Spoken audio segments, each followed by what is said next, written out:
And we welcome everybody to, correct me if I'm wrong, the first radio broadcast that we will offer for the BGSU baseball season, which means it's spring, everybody. Welcome to Northwest Ohio. We're here in the Colleen Center studio here for Falcon Radio. I'm Dan Ridenauer. We're going to have Tyler Kavlitz and Noah Seeley on the call today as the Orange and Brown have head down to Cincinnati for a little bit of a baseball game. As you know, they had a bit of a series against Georgia Tech and then also continued over to the Carolinas where they got their first victory of the season.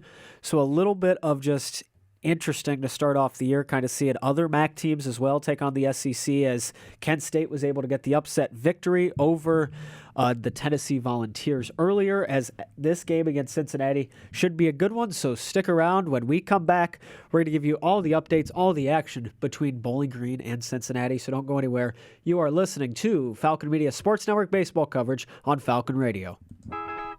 Cats are masters at using up their 9 lives, like chasing laser pointers into walls or jumping onto high shelves. But the one thing cats never do, text while driving. In sitcoms, when someone has a problem, they just blurt it out and move on. Well, I lost my job and my parakeet is missing. How was your day? But the real world is different. Managing life's challenges can be overwhelming. So, what do? We get support. The Huntsman Mental Health Institute and the Ad Council have mental health resources available for you at loveyourmindtoday.org. That's loveyourmindtoday.org. See how much further you can go when you take care of your mental health. And thank you so much, everybody, for joining us in the studio, as here we are just getting kind of things a little bit underway, kind of looking, if you will, towards what else is ahead, starting off the, I guess, spring, if you will, on a hot start here as Bowling Green trying to get their foot in the door as they're getting set here. The last matchup between these two of Bowling Green and Cincinnati, looking at that, was 0-0. That was back in February of 25, so a little over a year ago. That was February 18th as we play on February 25th. Bowling Green holds the edge as they got 25 wins to the 14 losses against Cincinnati. You look at what they play on the road, and their record there is 12-10. So Bowling Green a little bit favored history-wise here so far for this one, as we'll see what actually kind of follows suit. What else is going to be going on is you got to just know that there's going to be a lot of MACtion as well. Just taking a look around the MAC. Kent State's having a great year so far as well, just seeing what they've been able to do, kind of looking this one forward. What else is going to be happening here? So we're going to take a look around the MAC in just a moment, but let's play a PSA, and then we will come back here on Falcon Radio. We asked parents who adopted teens to share their journey. If you build a relationship, then it becomes easier. If you build trust, it becomes easier. As a parent, you want what's best for your child. To give them the love that a child needs is probably the best you can do for a teenager. Learn about adopting a teen from foster care. Visit adoptuskids.org to learn more. A message brought to you by Adopt US Kids, the U.S. Department of Health and Human Services, and the Ad Council. And thank you for bearing with me here. Welcome back, everybody, to Falcon Radio, as we got quite a game ahead. Tyler Kavlitz and Noah Seeley are in Cincinnati for the Bowling Green baseball team is going to be taking on the University of Cincinnati. Bowling Green is one of 5 specifically MAC teams playing today, as Akron will head to North Carolina State and travels there, and we'll see what they can do for some midweek action, as Kent State will take on Wright State on the road in Dayton, as Bowling Green and Cincinnati here, and then Dayton will be the host for the Toledo Rockets. So Bowling Green, not the only Northwest Ohio team to travel down to the southwest region of the state, and then the University of Las Vegas will be taking on Western Michigan out in Nevada at 3 o'clock their time. So that's going to be all around the MAC. We'll keep you in tune for all the scores and everything going on with that. But for now, let's send it out to none other than Noah Seeley and Tyler Kavlitz, as we will welcome that out. It is officially baseball season. We are here at the UC Baseball Stadium down in Cincinnati as Bowling Green Baseball gets ready to face off against the Bearcats in their first midweek game of the season. Tyler Kavlitz alongside Noah Seeley. Glad to be with you all today here for a beautiful day of baseball. And Noah, This is a good change of weather. We were worried about this one on the schedule. Got rained out last year when these teams were supposed to face. They ended up moving this game that was scheduled for yesterday to today because of temperatures that were going to be below 40 degrees. But we have 52 degrees here in Cincy. It is sunny, no clouds in the Queen City, and we are ready for some baseball. Do have a little bit of wind, 15 miles per hour blowing towards the first base line, but I'm excited. I don't know about you. I'm very excited, Tyler. Didn't think we would be broadcasting a game in February, but here we are before spring break hits. How are you feeling, Tyler? This is going to be a big test for both of these teams. Bowling Green coming into this game, not the hottest right now. They're just 1-5, but you face off against Georgia Tech to begin your season, who is a consensus top 5 team in the country, and then you get Western Carolina, who was a 30-win team last season. They're no slouch whatsoever. That is a tough first 2 opponents if you're Bowling Green. Meanwhile, Cincinnati's 5-3. They'll be probably middle of the pack, if not higher up in the Big 12, a chance to do something special this season. So should be a fun matchup between these 2 squads. We do have the starting lineups and the pitchers in. But before we get to that, just give me a little bit of a run through, Noah, what you see as the strengths, weaknesses of these 2 teams and what you're expecting from today's game. Well, Tyler, for starters, looking at the Falcons lineup, everyone that is a Falcon fan knows that there are a few people missing from last year. It is a different team, but it's a team that has strengths in specific spots. They have a lot of depth at every position. It's early in the season. We're still trying to figure out who's going to play where at what time. Yeah. We didn't know who the starting pitcher was until we got here. We'll talk about that when we go over lineups. But there's a huge amount for the Falcons that is still undiscovered, which I'm sure we'll find more and more out today in a midweek game, the first one for the Falcons. Then, looking over at the Bearcats are a very dangerous team. Earlier in the season, I believe it was last Tuesday, they took down number 9 Auburn, 8-0. Didn't let them score a run. Very impressive by the Bearcats, to say the least. They have a few very, very nice players. Number 25, Quentin Coates, and number 42, Derek Pitts. Both of them are very high up in their batting order. They also have 2 of the highest batting averages on the team. It'll be interesting to see what they do today. We will indeed. So for Bowling Green, their lineup's going to be led off by Vinny Salvioni, the junior shortstop. He'll bat right-handed, and it'll be followed up by Sam Seidel. He'll play second, batting left-handed, a senior. Anthony Mita bats in the 3-hole, batting left-handed. He's a senior, will play at third. Zach Corky over in right field, senior right-hander, bats cleanup. Brady Birchmeyer will bat fifth, junior at first. Carter Motice, sophomore in left, he'll bat left. Coop McKenzie, senior catcher, will be behind the dish, bats right. Chase Chopin, freshman center fielder, will bat eighth, and Griffin Scheiderer, freshman, will designate hit. We're going to take a break for the national anthem, and we'll be back to round out those lineups in just a second.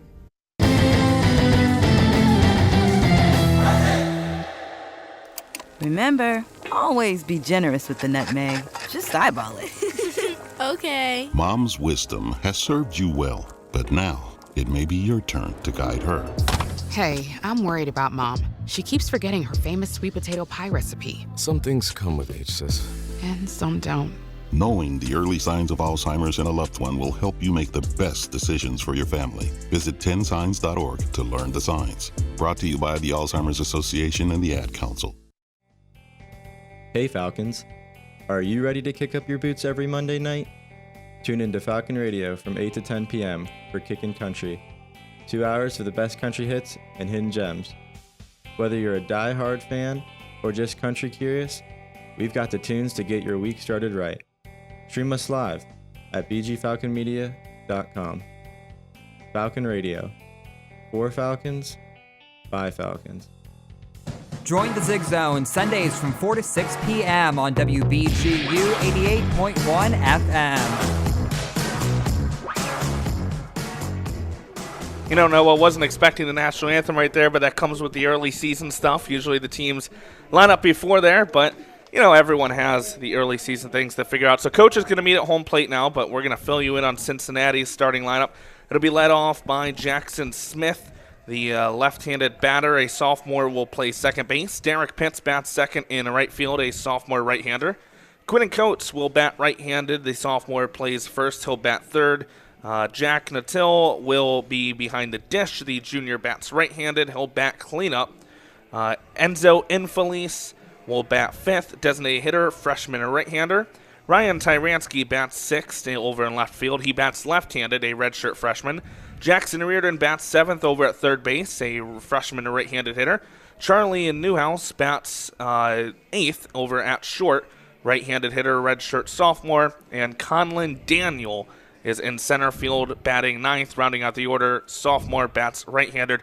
Connor Blue, a freshman right-hander, gets the start for Cincinnati. And Ethan Stady gets the start for Bowling Green, senior left-hander. Stady was one of those guys, Noah, before the season, talking to head coach Kyle Hallock and associate head coach Matt Remblack, that Stady was in the mix for that Sunday starter job. It was really felt like, from our discussions with them, felt like Heffernan and Stady were the two names being mentioned most for those.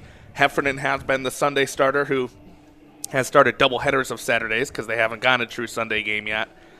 So it appears, as of just early in the season, that Stady may be their midweek guy as we ramp up towards MAC play. Yeah, and that's definitely something that I'm sure head coach Kyle Hallock is still trying to figure out exactly what's going to happen, seeing as this is the first midweek game of the season. But it'll be interesting to see what Stady does with the start, because we've seen him in positions pitching so far this season, but haven't seen him start a game yet, where we kind of see him as a starter, seeing him as either the midweek starter or the Sunday starter. We'll see what happens the rest of the season. Yeah, we definitely will. Dimensions here at the UC Baseball Stadium, 320 down the corners, 395 out to center field. It is an artificial turf surface, a very nice turf. Believe they had it renovated in the past couple years. They do have that additional bag to the right of the first base bag for runners to run on. That's something you're seeing more in these Power 4 conferences appear in college baseball. So it's an orange bag to the right of the first base bag. Of course, Cincinnati, a Big 12 team, joined the conference a couple years ago. Do have that wind I mentioned, about 15 miles per hour out to the first base line. You can see that from the American flag in center field and the red and black flags on the right and left field corners here at the stadium. So we'll have to pay attention to that wind, see how that affects things. But we were talking before we got on air, Noah, compared to Stellar Field, this is actually a smaller stadium. Stellar, 340 to the corners in Bowling Green, 400 to dead center. Part of that may be due to the playing conditions that you have at Stellar Field a lot in Northwest Ohio with the wind.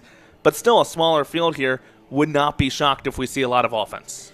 Yeah, and it kind of seems like we brought some of the wind with us from Bowling Green, since the wind's a little bit more than you probably expect in Cincinnati. But it'll be interesting to see. There's definitely a big difference, even though the numbers don't seem like it's that crazy. Definitely a big difference. Could see a couple home runs today. Could definitely. So we're going to take a break for a legal ID, as we're just moments away from first pitch here at the UC Baseball Stadium between BGSU Baseball and the Cincinnati Bearcats, right here on Falcon Radio. Hey everybody, this is Kevin Hutchinson, host of The Swoop, a BG24 production. You're listening to Falcon Radio, home of the Falcon Media Sports Network. Welcome back here to UC Baseball Stadium down in the Queen City. Still just moments away from first pitch between these two teams.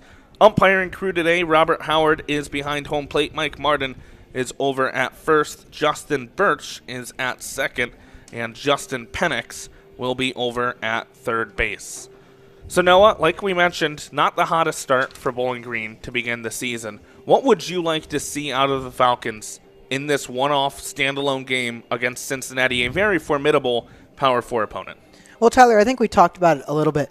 With some of the teams that the Falcons have faced so far this season, they don't have a cupcake, easy-peasy, non-conference schedule. They're playing teams that are to their caliber, and if not better, especially Georgia Tech.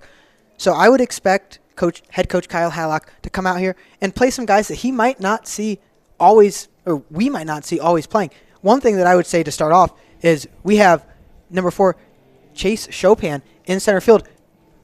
Ohio transfer Paulie Mancino has started every single game so far in center field this season. This is the first time we'll see someone new at center field. So it's real proving my point is there are going to be people that are not playing in normal positions and people that we're trying to figure out who's going to play where come crunch time. Yeah, and I mean, we know from covering Hallock over the years, he is a coach that is not afraid to mix things up in terms of the lineup or in terms of positioning out in the field.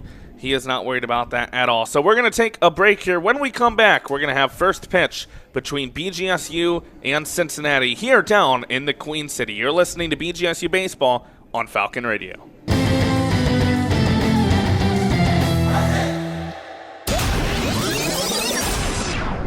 You're listening to Falcon Radio here at bgfalconmedia.com. Sounds like a lot of... The telephone number is 419-372-9325. It's gonna be cool. Why sit on your couch when you can host your own show with Falcon Radio? And now, here's an important announcement for all you young hot rodders. Gas prices aren't a problem with Falcon Radio. I'm a pretty great multitasker. I can wash dishes and do laundry. I can roller skate while walking my dog. I can even order lunch while doing my homework. But I can't use my phone while driving. A distracted driver is one of the leading causes of death in the United States. So when it comes to driving, please, don't be a multitasker. Don't drive distracted. A message brought to you by the National Highway Traffic Safety Administration, Project Yellow Light, and the Ad Council.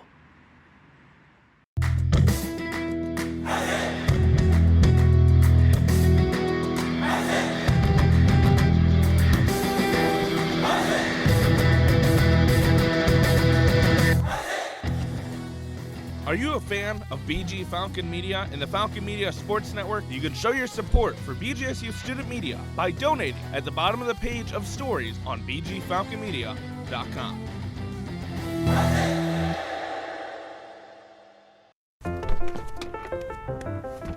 Mommy, can I sit in the front seat just this one time? Please, please, please. No, not yet. But why? Because I love you, and you're just not ready yet. Now, get in the back so I can get you in your car seat, please. Putting your kids in the right seat for their age and size is an act of love. Check that your kids are in the right seat at nhtsa.gov/the right seat. Love protects. A message from NHTSA and the Ad Council. Cincinnati has taken the field, and we are just about ready to go here for BGSU against the Bearcats. Again, the starting lineup for Bowling Green, the batting order, it's Vinny Salvioni, Sam Seidel, Anthony Mita, Zach Corky, Brady Birchmeyer, Carter Motice, Cooper McKenzie, Chase Chopin, and Griffin Scheiderer. On the mound for Cincinnati will be Connor Blue, a 6'3", 210-pound true freshman. He throws right-handed from O'Fallon, Illinois. He does not have a win on the season, 2.25 ERA through 4 innings pitched across 2 appearances, 4 strikeouts to 3 walks. Opponents hitting just .71 against Blue.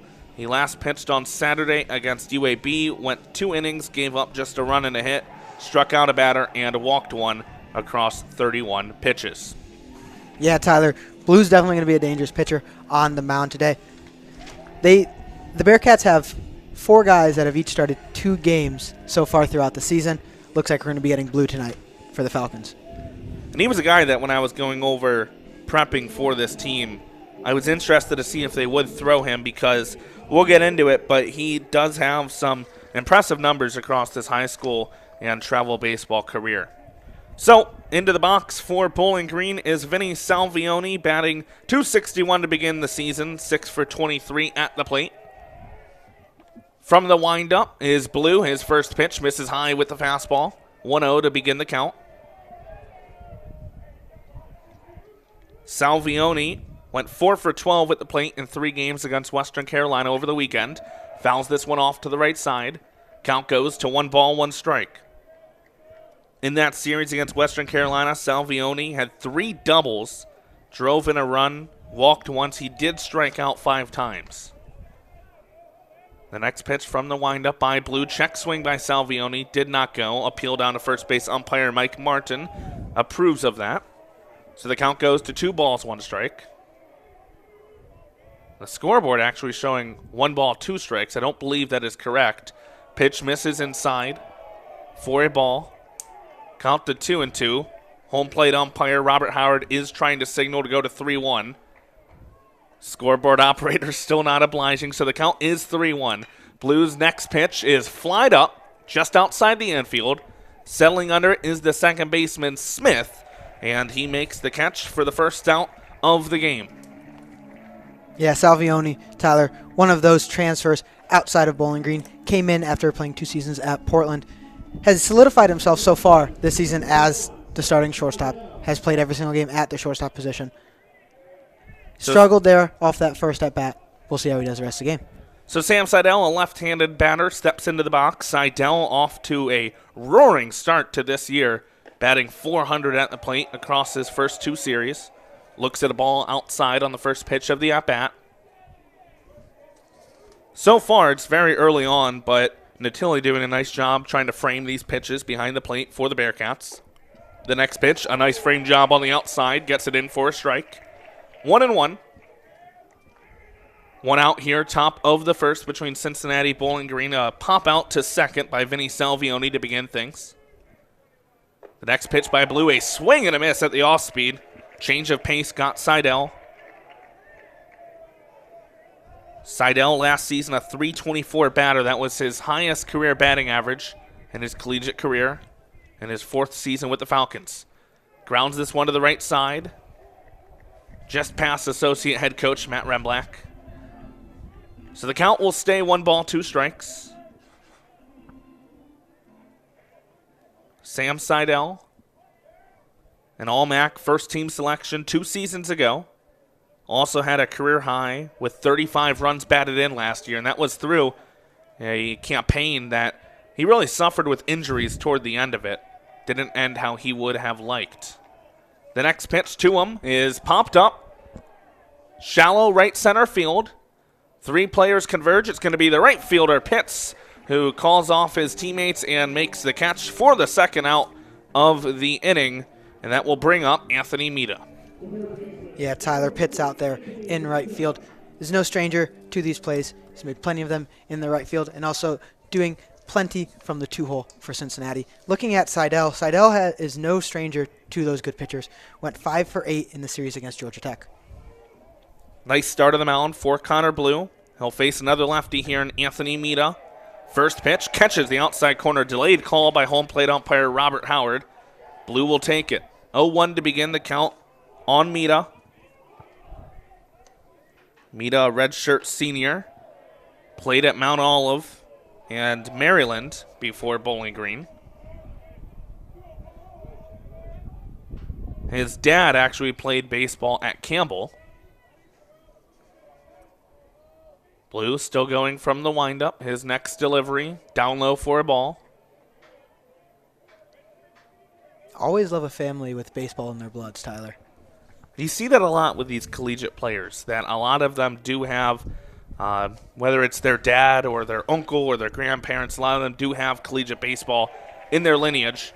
Strike thrown over by Blue. Count goes even to 2 balls, 2 strikes. Again, 2 outs here in the top of the first inning at UC Baseball Stadium. Bowling Green, Cincinnati scoreless. Falcons have gone down in order 1-2. Salvioni and Seidel both flying out. This one's lofted left center field by Mita.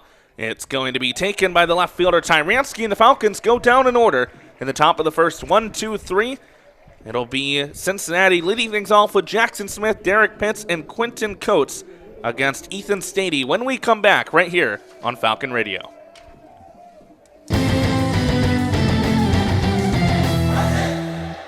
In sitcoms, when someone has a problem, they just blurt it out and move on. Well, I lost my job and my parakeet is missing.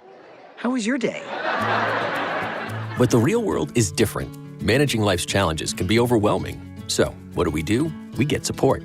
The Huntsman Mental Health Institute and the Ad Council have mental health resources available for you at loveyourmindtoday.org. That's loveyourmindtoday.org. See how much further you can go when you take care of your mental health. Hey, Dad, how do airplanes fly? What's in this box? Is this tree good for climbing? How are babies made? What does this thing do? Kids are curious about everything, including guns. Talking to them about gun safety in your home is a good first step, but you can do more. Always keep your guns locked, unloaded, and stored separately from ammunition. Safe gun storage saves lives. Learn how to make your home safer at endfamilyfire.org. That's endfamilyfire.org. Brought to you by End Family Fire, Brady, and the Ad Council. Bowling Green down in order in the top of the first brings Cincinnati up to bat in their home stadium for the first time of the game, and it will be our first look for a midweek start for Bowling Green this season, and the honor goes to Ethan Stady, redshirt senior left-hander, 6'4", 220 from New Ulm, Minnesota. Attended New Ulm High School. He played the past 3 seasons at Minnesota State, a CCHA foe of Bowling Green in hockey. Stady does not have a decision this season. Currently a 40.50 ERA, although that's through just 2/3 of an inning. He's given up 6 runs, 3 of which have been earned. Does not have a start this season. This will be his second appearance overall. He did pitch in one of those games against Georgia Tech. 1 strikeout to 4 walks. And opponents batting .600 against Stady through his 1 appearance. Again, this will be our real first true look at him against a team that is not unanimous top 5 in the country. So it'll be interesting to see what Stady brings to the table here. For Bowling Green, left-handed pitcher will start against a lefty in Jackson Smith, the Bearcats' second baseman. Stady from the windup, his first delivery, high for a ball. And to say the least, Stady is going to be going up against some very good talent. The Cincinnati Bearcats' top 3 is electric. It is indeed. Jackson Smith, 6 for 19 at the plate this season. Batting average above 300 early on. Outside corner caught by Stady. Count goes to 1-1. Jackson Smith played last season at Bradley. He actually had a dad. We were talking about the baseball families. His dad, Derek, drafted by the New York Mets. Stady doesn't get the call on the outside this time. Count goes to 2 balls, 1 strike. 3 for 8 in Smith's last series against UAB across 3 games. Walked 4 times, didn't strike out, was hit by a pitch, and stole 3 bases. And he's hit by a pitch right here. Ethan Stady went inside a little too far, and blazing down the first baseline is Jackson Smith. He'll take his base in Cincinnati with a base runner after their first plate appearance of the game. Stady still trying to get those nerves out of the way. It is his first start in the orange and brown. It happens every once in a while, Tyler. You know, you'll have those nerves, and sometimes all it takes is hitting a guy. I know it sounds really, really silly, but sometimes once that happens, you lock in, you focus up, and it's nothing but strikes from there. Big challenge to the plate now in Derek Pitts. Pitts, the all-time hits leader at his high school, has continued things here at Cincinnati in his second season with the Bearcats. Batted .247 last season, but he's off to a tearing start, batting .394 through the first 8 games of the year. First pitch thrown in by Stady was a ball. Now working from the stretch. Pickoff attempt over to first. Just lobs it to Birchmeyer there at first. Again, the defensive alignment for Bowling Green. You have Brady Birchmeyer at first, Sam Seidel at second, Vinny Salvioni at short, Anthony Mita at third. Outfield left to right, Carter Motice, Chase Chopin, and Zach Corky over in right. Cooper McKenzie behind the dish. Stady misses to the outside. Count goes to 2-0. Little control issues early on for Ethan Stady. Hits Jackson Smith, and now begins Derek Pitts with 2 balls. Big deep breath on the mound. Now his delivery, fouled off into the netting behind the plate. Crowd has really filled up, especially on the first baseline of the stadium here. Still not much going on in the bleachers down the left field line. I think the lukewarm weather, we'll call it, still making fans a little hesitant to come out to the ballpark, mixed with the winds nearing 20 miles per hour today. You do have a few true fans here enjoying the game of baseball. Stady's next pitch is lined out to center field, fairly deep. Going back is Chopin. Chopin's going to let it bounce at the base of the wall. Rounding third, here comes Smith. They're going to attempt to get him at home. They will have no attempt, and it's an RBI double by Derek Pitts to put Cincinnati on the board first. Derek Pitts doing exactly what he has done all season so far. Not big into the Big 12 baseball college realm, but I can tell you right now, the way Derek Pitts has been playing to start off this season, he could be an early contender for Big 12 Player of the Year. Very well could be in that conversation if he continues to play the way that he has to begin this season. For Pitts, that is now his 5th run batted in on the season and his 4th double. All of that still just through 9 games. Really 8 games plus 1 at-bat. Quinton Coates steps into the box. Right-handed hitter looks at a first pitch strike on the inside corner. do have first base umpire Mike Martin took a few steps up to the blade of the grass, put both of his hands up. I don't know if that's a bench warning. Now you have head coach Jordan Bischel for Cincinnati out to discuss things.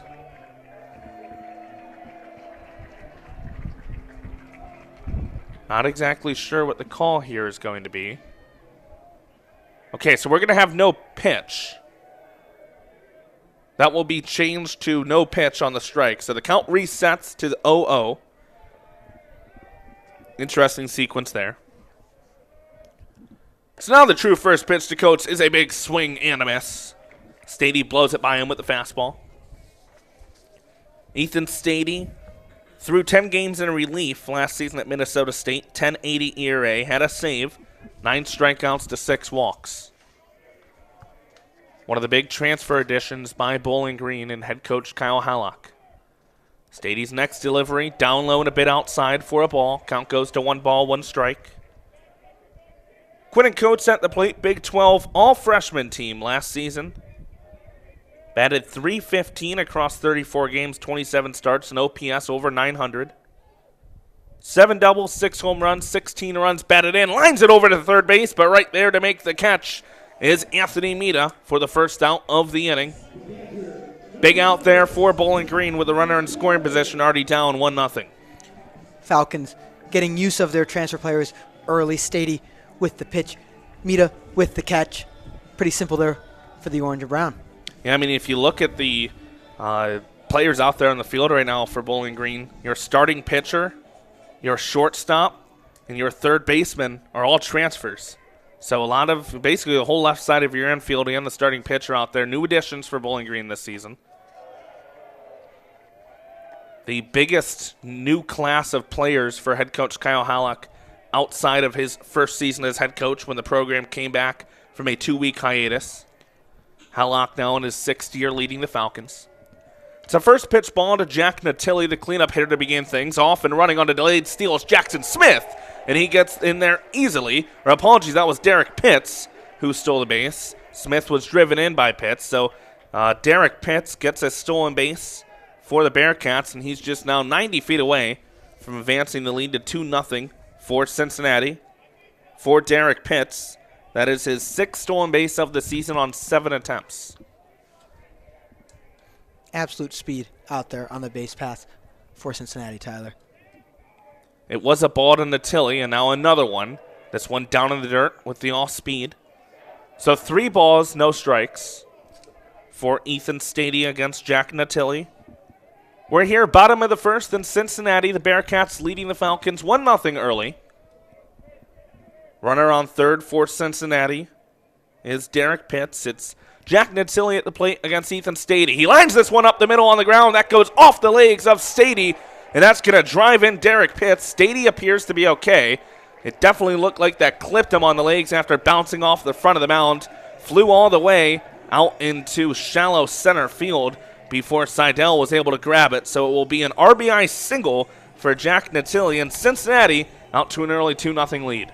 Yeah, Tyler, definitely looked like that clip Stady on the mound. Seidel did a great job getting out a little bit deep out of his position at second base, kind of behind the second base bag, got out there and stopped it.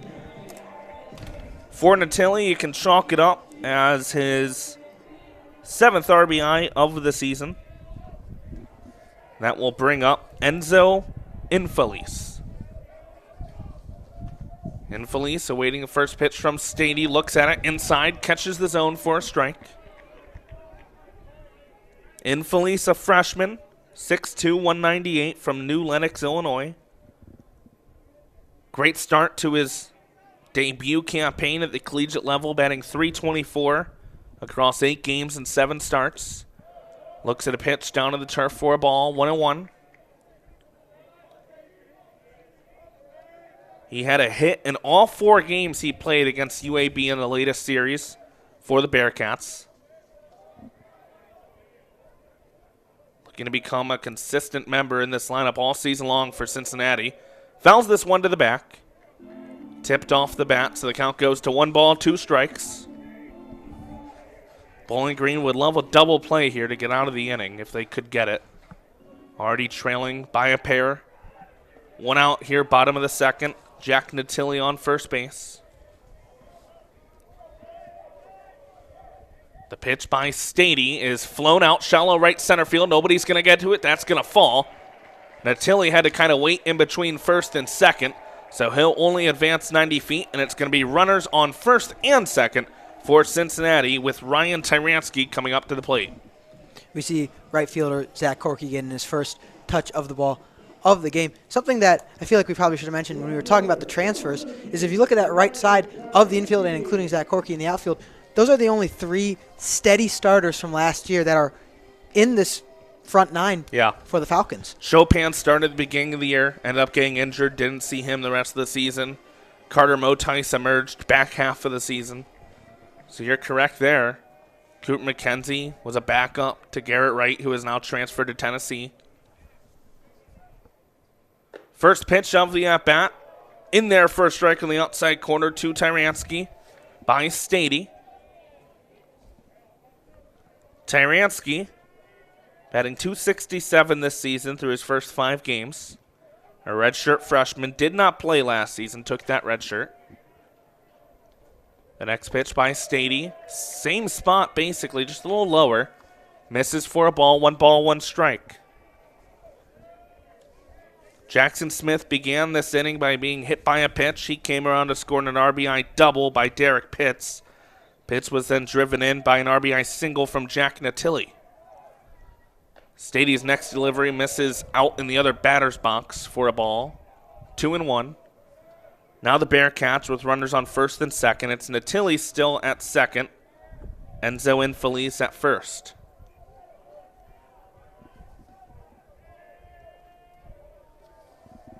Stady, his next delivery from the stretch, a swing and a miss by Tyranski.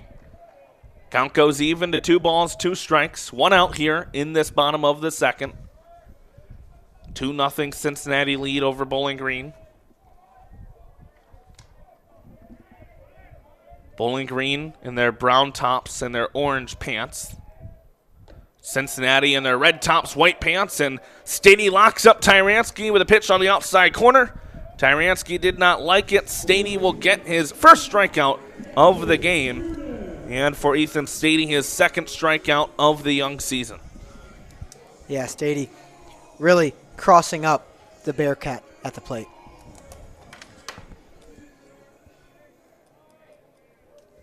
So now that will bring up Jackson Reardon, the third baseman for the Bearcats. Looks at a first pitch strike on the outside corner, so Stady starting to find the zone a bit. Reardon, first team All-State honors at Covington Catholic High School. Had 1 hit and 4 at-bats in all 3 games he played against UAB. Looks at the ball here, checked his swing, didn't go around. Count goes even to 1-1. Overall, Reardon 4 for 14 at the plate to begin the year. Hit .463 in his junior season in high school. Big swing and a miss at the off-speed. Stady got him way out in front of that ball.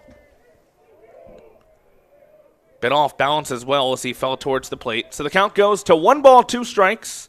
Stady trying to get out of the inning with runners on first and second.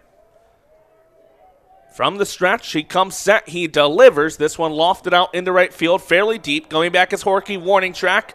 Horky feeling for the wall, going to make the catch just in front of the swinging gate that they'll have to close out there in right field.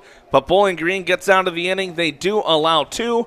It's Cincinnati 2, Bowling Green nothing as we head to the top of the second here at UC Baseball Stadium. You're listening to BGSU Baseball on Falcon Radio.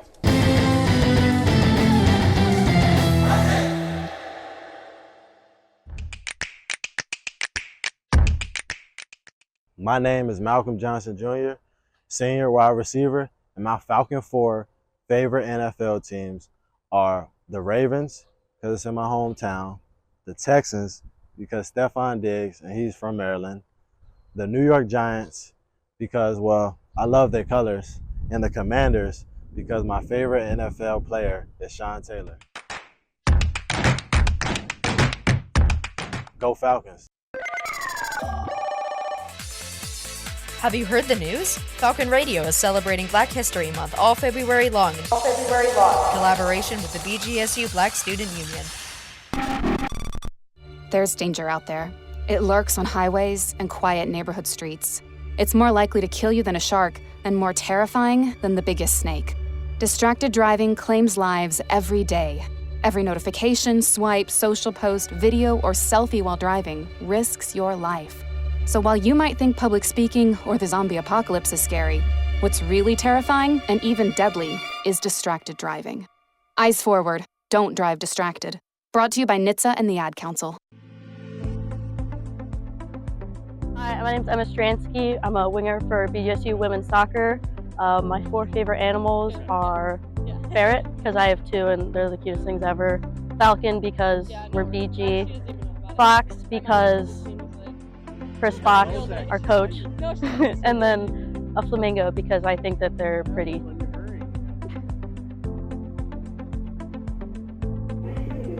Beautiful day here in Cincinnati for baseball as we hit the top of the second inning. Cincinnati leading Bowling Green 2-0. It will be Zach Corky, Brady Birchmeyer, Carter Motice to begin things in the second for Bowling Green. Connor Blue's first pitch misses inside to Horky for a ball. Zach Corky, a guy that had a breakout season last year, really emerged for the Falcons. Now a solidified starter going into this season, Noah. Yeah, and Tyler, Horky's done a great job in that right field spot. Also has gotten opportunities in left and center field and catcher. He's done it all. A little bit of utility player for head coach Kyle Hallock in Bowling Green. Swung and foul, tipped that one into the catcher's glove for a strike, and now looks at a strike. So the count goes to 1 ball, 2 strikes. Connor Blue, the freshman, working in his second inning. Working quick from the windup. His next delivery just misses down and outside. A nice frame job by Natilli. Couldn't get the call from home plate umpire Robert Howard. Count goes even to 2-2. Zach Corky batting .300 through the first 5 games that he's played this season.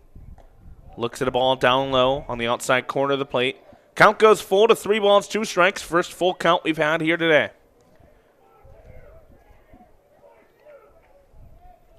Blue quick from the windup. His pitch locked up Horky. Horky down on strikes looking. That one started inside, cut the inside part of the plate. Horky locked up on it. Couldn't do anything but watch it, and he's down on strikes for the 9th time this season. Yeah, Horky can definitely put a lot into the ball, but when he doesn't put a lot into the ball, he's looking quite a few times. So that brings up Brady Birchmeyer, who fouls off the first pitch to the back. Birchmeyer off to a struggling start to his season. A veteran for Bowling Green.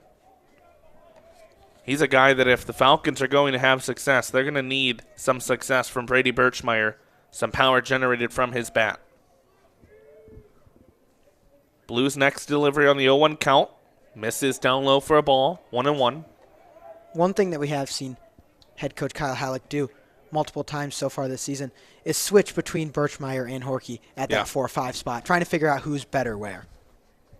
The next pitch is flown out to right field. Looks like it's going to slice out of play. Will it be playable? It will not. Pitts gave it a chase, but Derek Pitts unable to reach it before it gets over the wall. We kind of lose tracking a bit once it gets, I'd say, 2/3 the way down either line as the stands cut in a bit. And there's a brick wall on the edge of the stands that blocks the view from the press box. Little interesting for those outfielders trying to track down a fly ball. Hope you don't run into that brick wall. You can see the shadows starting to come into effect, too, left to right across the field. That's also a tracking issue. Birchmeyer just late on that fastball. Foul tipped it into the glove of Natilli. And Brady Birchmeyer down on strikes. The junior now, Noah, just 1 for 15 to begin the season. His 7th strikeout in 15 at-bats. Now, Tyler, if you told me Brady Birchmeyer would be looking like this at this point in the season, I'd be a little bit nervous. But I'm sure head coach Kyle Hallock and the team will be able to push him back up and see if he can get it going the rest of the season. Carter Motice looks at a first pitch ball. That's going to be imperative for Bowling Green. They're going to need him to be a clog in the center of that lineup. Again, still very early on in the season, so a lot of room to make things happen for Birchmeier. And that's one of the interesting things as Motice looks at another ball.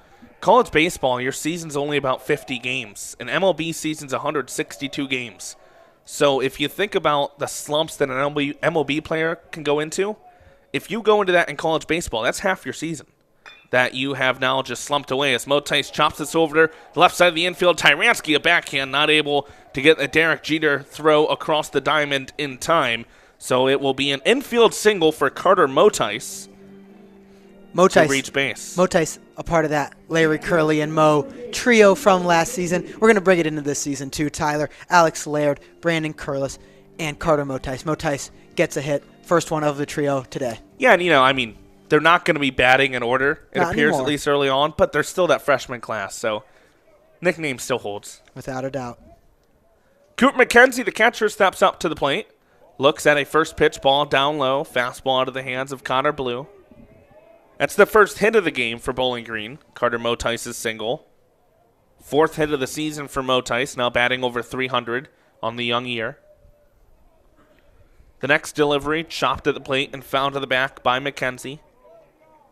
Cooper McKenzie, a veteran who has just waited for his opportunities, like Zach Corky for Bowling Green. Fourth season at BGSU for McKenzie, spent his entire collegiate career in Northwest Ohio. 6'4", 211 pounds from Wheelersburg, Ohio. He's off to a slow start, batting just 1 for 12 at the plate. Pickoff attempt over to first, Motice back in time. Carter Motice this season does not have a stolen base on one attempt. He had 2 stolen bases in 21 games last season. This one flown out left field fairly deep. Tyranski has to take a few steps back, and that's it before he makes the catch to end the inning. Bowling Green scoreless. Their first 2 frames, we head to the bottom half of the second. Cincinnati going to look to build on their 2-0 lead. You're listening to BGSU Baseball from the Queen City, right here on Falcon Radio.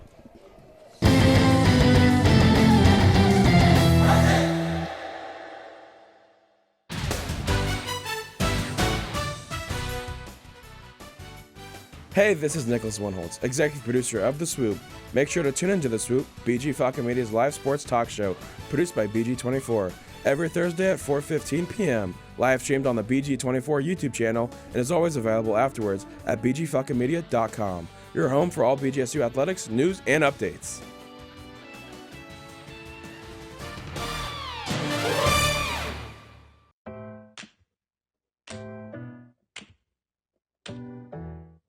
Hi, I'm Lauren Hovey on the BGSU volleyball team, and these are my Falcon 4 off-day activities. My first one would be spend time with family and friends if they're in town, because I love them. My second one would be read my book, because it's relaxing.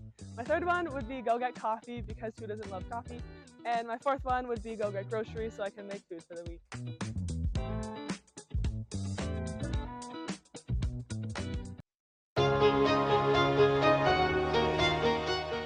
Sunday nights just got better. Join us for Jam and Toast from 8 to 10 p.m. on Falcon Radio. 2 solid hours of the finest jam band music, right at bgfalconmedia.com. Kick back, relax, and let the jams flow. For Falcons, by Falcons. See you there.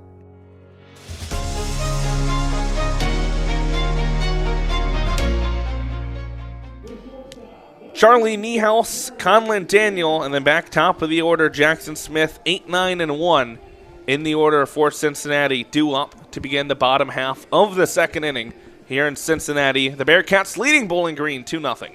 Tyler Cavitz alongside Noah Seeley here from UC Baseball Stadium. Noah, it's great to be back on a broadcast this season, finally have the weather break, and we get to do it in Ohio. Don't have to travel out of the state for it. Again, I mentioned this at the top of the broadcast. I would have never expected for us to get a broadcast in before Bowling Green spring break and in the month of February. But here we are in Cincinnati.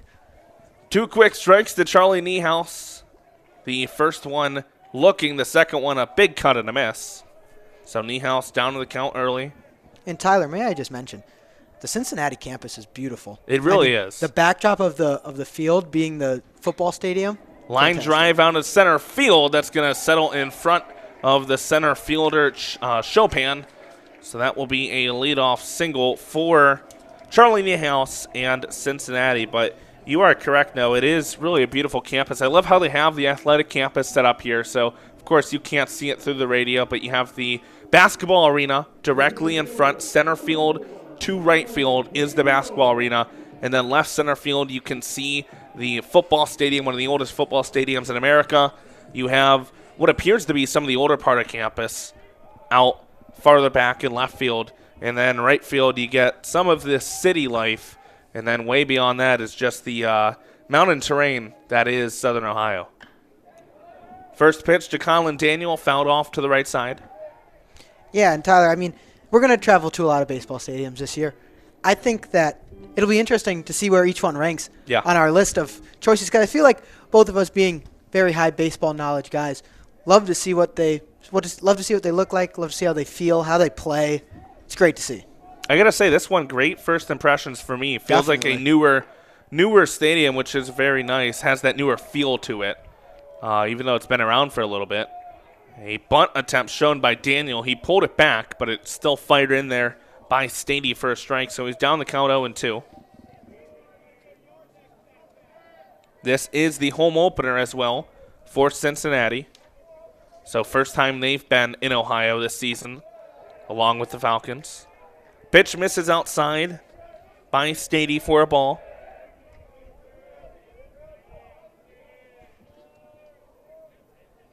Runner on first for the Bearcats is Charlie Niehaus. He began this inning with a single. The next pitch locks him up for strike 3. Ethan Stady gets his second strikeout of the game. Both of them looking. First it was Tyranski, now it's Colin Daniel. And that will send the Bearcats back to the top of their order with Jackson Smith. Stady starting to feel comfortable making it in after the first inning. I wouldn't say a rough first inning, but definitely an interesting first inning to start off his first start for the Falcons. Jackson Smith hit by a pitch, came around to score on an RBI double by Derek Pitts, his first time at the plate. A lefty-lefty battle. Stady lob attempt over to first base. Back in time is Charlie Niehaus. Niehaus on the season. 3 stolen bases on 3 attempts. Perfect on the base paths.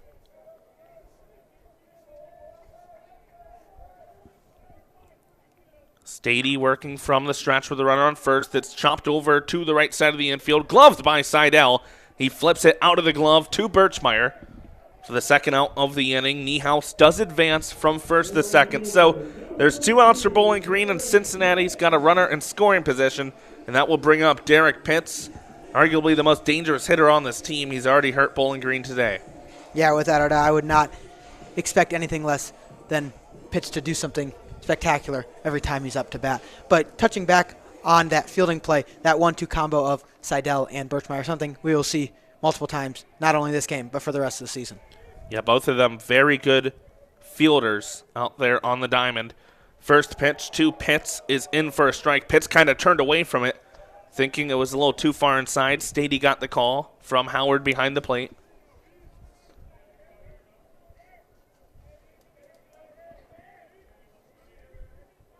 Ethan Stady looking for an efficient second inning after the Bearcats got to him a bit in the first frame. Next pitch is fouled off to the right side by Pitts.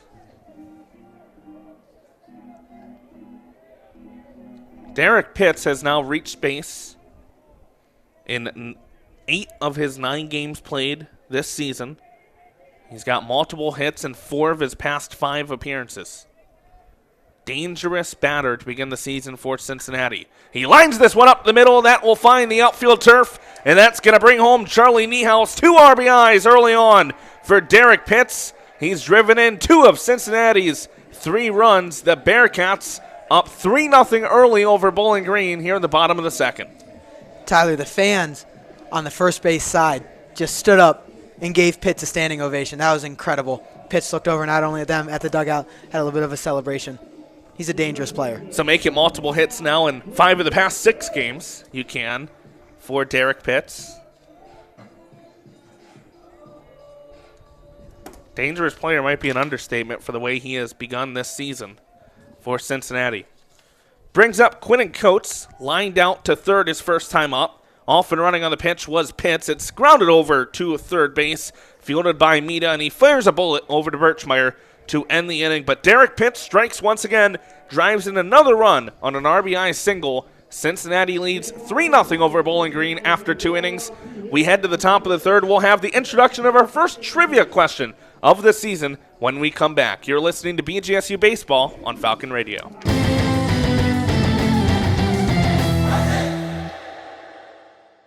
BG Authors is a campus organization dedicated to highlighting authors connected to the university. BGSU has produced some amazing authors, including Beth Macy, James Baldwin, and Tim Conway, to name a few. Visit bgauthors.com and subscribe to the blog that regularly updates on new releases, classics, non-BGSU authors, and other features such as book versus movie. That's BG Authors at bgauthors.com. We've hit the top of the third here in Cincinnati. The Bearcats leading the Falcons 3-0 in Noah. That means we start trivia once again. So I will introduce these trivia questions to you, usually the writer that we have going in, the board operator back in the studio. It's going to be a baseball-themed trivia question. We'll introduce it top of the third, and you will guess it by the top of the fifth. Feel free to play at home.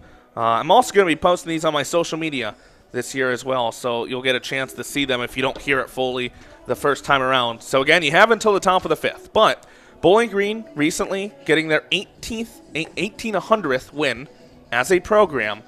We're going to turn back the clock a bit. We're going to go back to their first win as a program, May 3rd, 1918. Who did they get that win over? Was it A, Findlay, B, Defiance, C, Toledo, or D, Bluffton?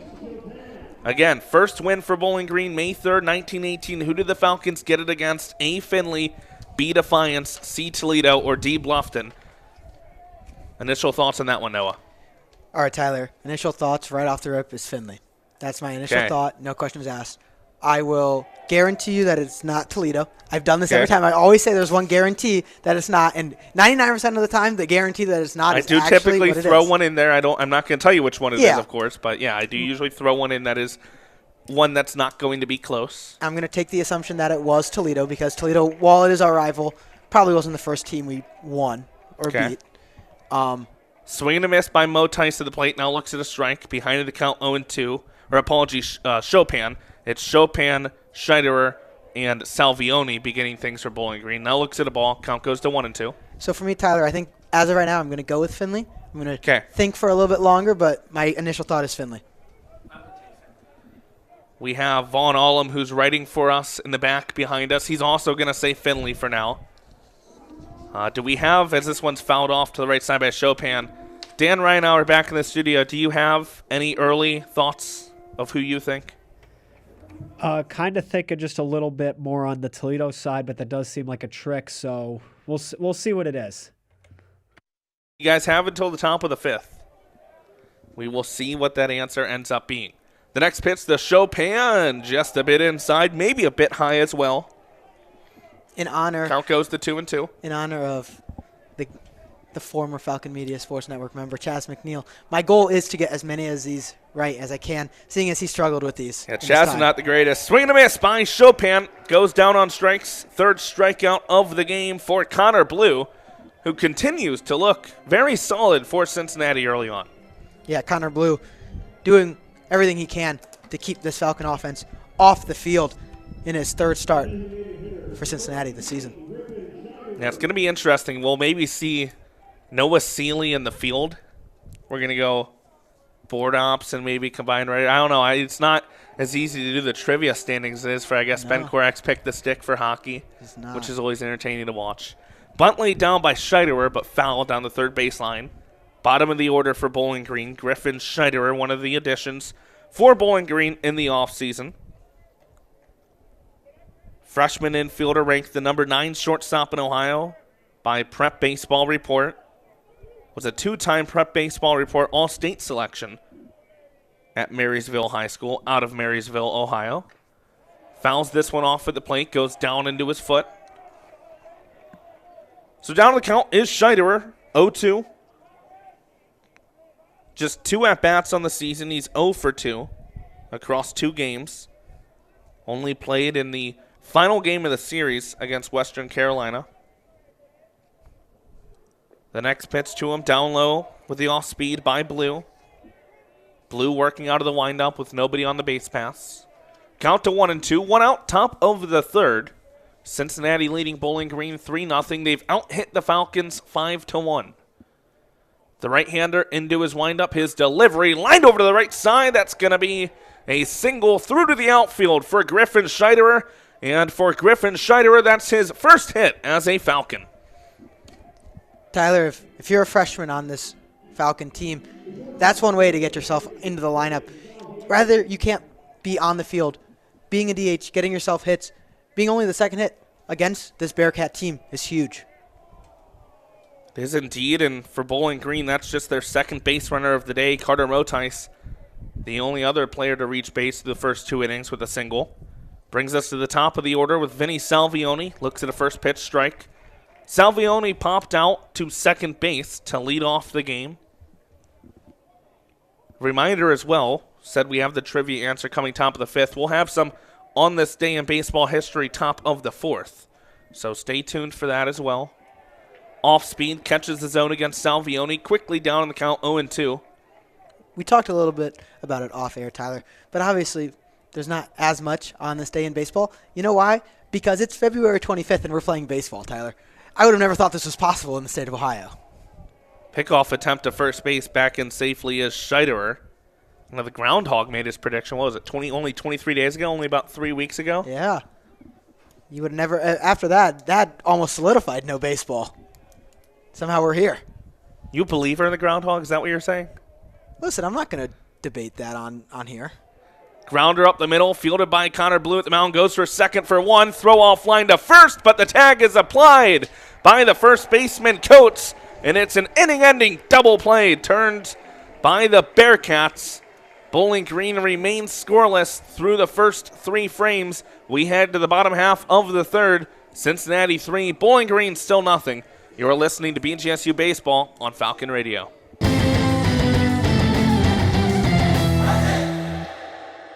As veterans, we're no strangers to helping others.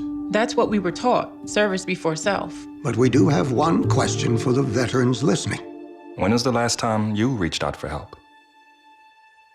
If you or someone you know needs resources, whether it's for stress, finances, employment, or mental health, don't wait. Reach out. Find more information at va.gov/reach. That's va.gov/reach. Brought to you by the United States Department of Veterans Affairs and the Ad Council. 14 years in prison for killing a young woman.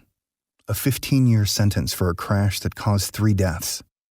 12 and a half years for killing a child and critically injuring her mother. All true stories, all caused by marijuana-impaired drivers. No matter what you tell yourself, if you feel different, you drive different. So, if you're high, just don't drive. Brought to you by NHTSA and the Ad Council. You said you'd never buy your kid candy from the checkout aisle. Or forget extra diapers. You'd never lick your thumb to clean their face. Never, ever become a minivan mom. So when you say you'd never leave your child in a hot car, know it can happen. Cars get hot fast, and kids can be at risk in temperatures as low as 60 degrees Fahrenheit. Never happens. Before you leave the car, always stop, look, lock. Brought to you by NHTSA and the Ad Council. Cincinnati coming back up to the plate, looking to build on this 3-0 lead early on against Bowling Green as we're in the bottom of the 3rd inning here in Cincinnati. Tyler Kavlitz alongside Noah Seeley from the Falcon Media Sports Network. Noah, Cincinnati's looked very solid early on. Bowling Green still holding their own, just not able to capitalize on any of these moments. Yeah, without a doubt, Tyler. Bowling Green getting their second hit of the game in that top of the 3rd inning with their 9-hole, Griffin Schneider, the freshman, just not really getting anything started on offense. Yeah, they have struggled. Just those 2 singles by Scheiderer and Motice so far. One note that I would like to add for starters, we have the Cincinnati Bearcat in the stands, making fans happy they're here. And second off, the Sweet Escape by Gwen Stefani was just playing. I know this is very random, but that is a top-tier walk-up song. We'll have to listen. I know somebody was playing Down Under earlier. I can't remember which player. Also a very good one. That was also one played by Gunnar Anthelone for Bowling Green last season. First pitch in the turf against Quinton Coates. It'll be 3-4-5 for Cincinnati due-up here. Quinton Coates, Jack Natilli, and Enzo Infelice. Gunnar being the starting shortstop from last year's season, seeing how Vinny Salvioni can step up and fill those shoes.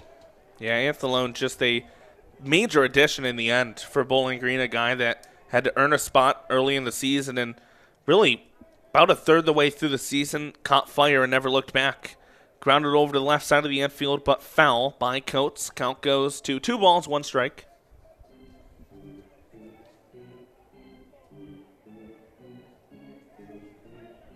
Quinton Coates lined out to third base his first time up for the first out of the bottom of the first for Cincinnati. The next pitch is grounded, same spot, left side, foul. So the count goes even to 2-2. Ethan Stady has worked back into it after starting out the at-bat with 2 balls.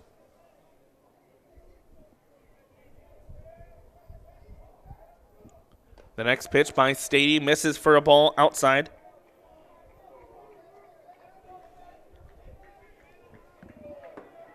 So a full count against Quinton Coates. 3 balls, 2 strikes. Nobody out here. Bottom of the third. The pitch by Stady grounded to the left side of the infield.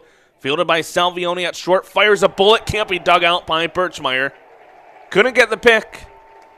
And it's going to be most likely an infield single for Quinton Coates. We'll see exactly how they end up scoring that.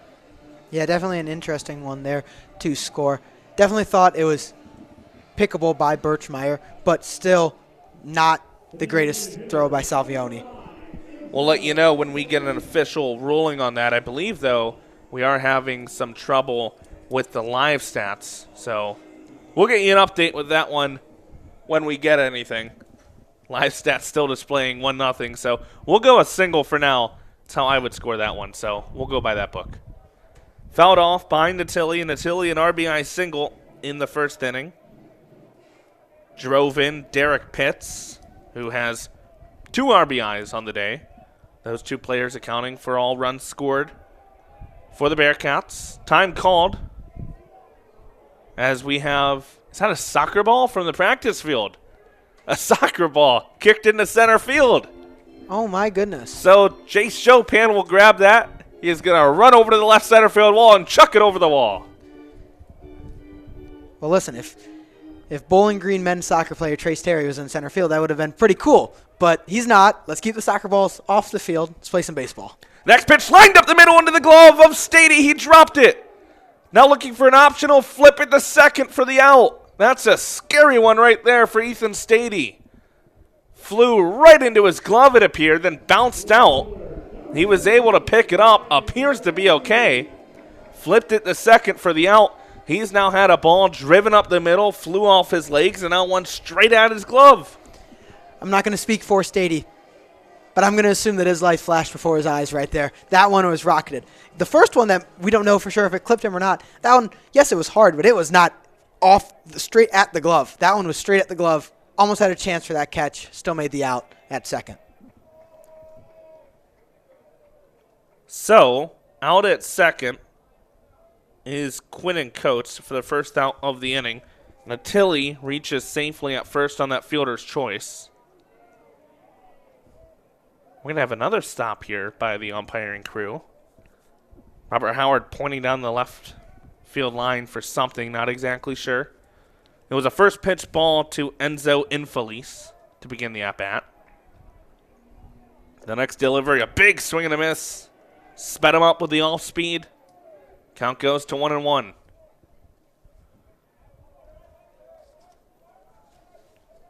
Infelice singled his first time up. Cincinnati leading Bowling Green in hits 6-2.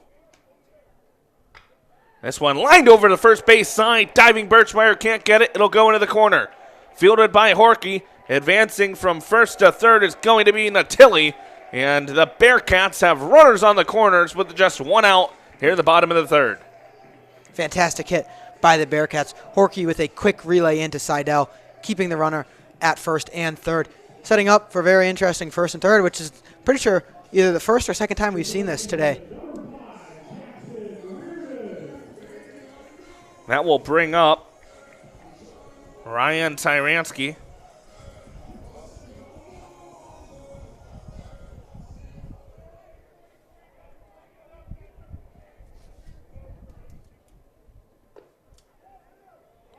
Our apologies, it will be Jackson Reardon up at the plate for the Bearcats.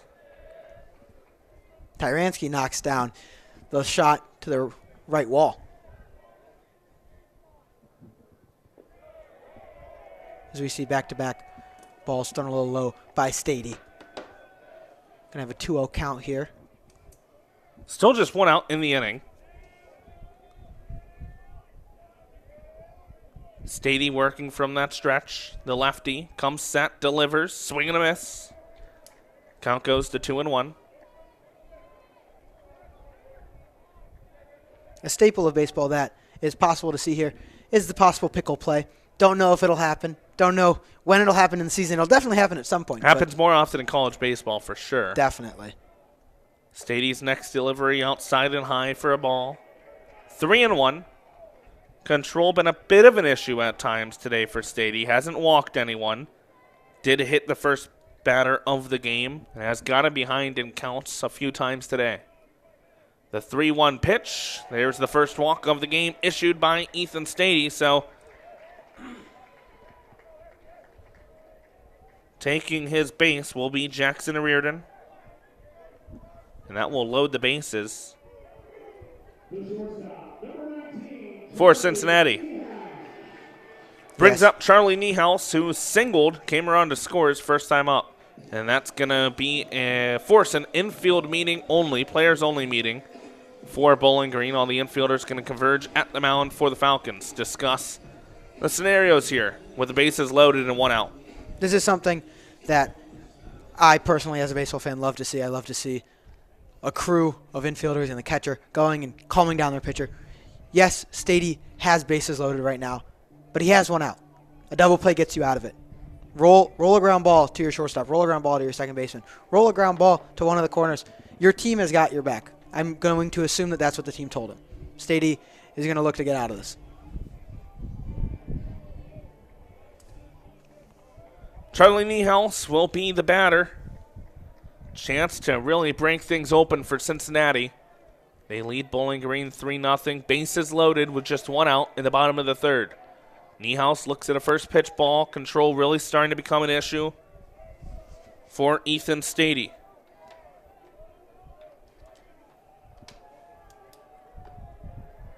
Next pitch in there for a strike.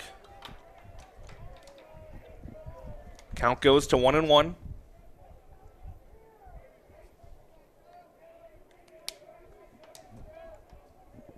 Stady's next delivery also in there for a strike. A little bit of an off-speed pitch. Count goes to 1 ball, 2 strikes. Big pitch upcoming from Ethan Stady. Double play would end the inning for Bowling Green, but Stady would take it out here any way he can get it. Nods to Coop McKenzie, delivers. This one popped up in the infield. Should be an infield fly roll. It will be, and it'll be caught regardless by Brady Birchmeyer for the second out of the inning. Stady relying big time on that off-speed pitch, working immensely against this Bearcat offense. We'll bring up Conlon Daniel, the 9-hole hitter for Cincinnati. Went down looking on strikes. His first time up.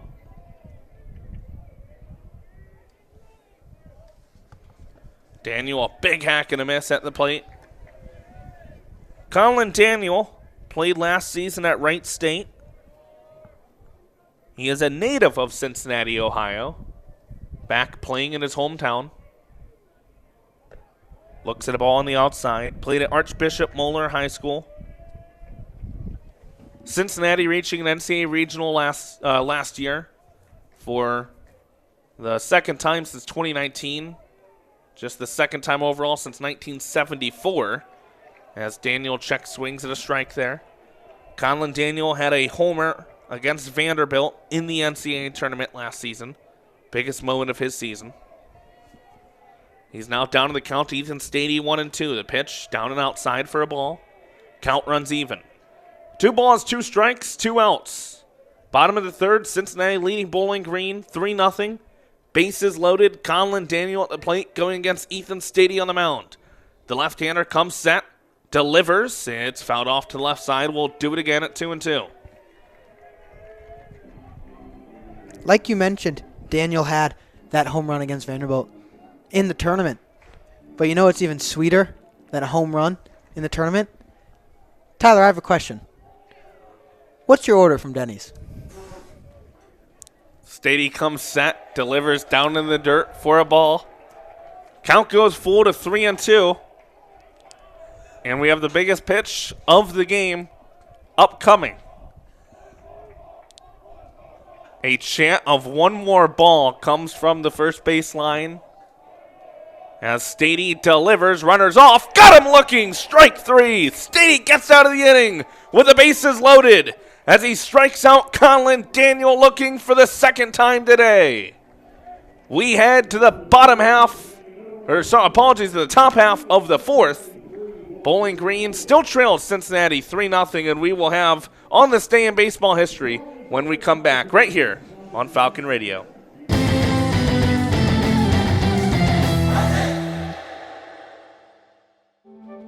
You took the first step and quit smoking, but even former smokers may still be at risk for lung cancer.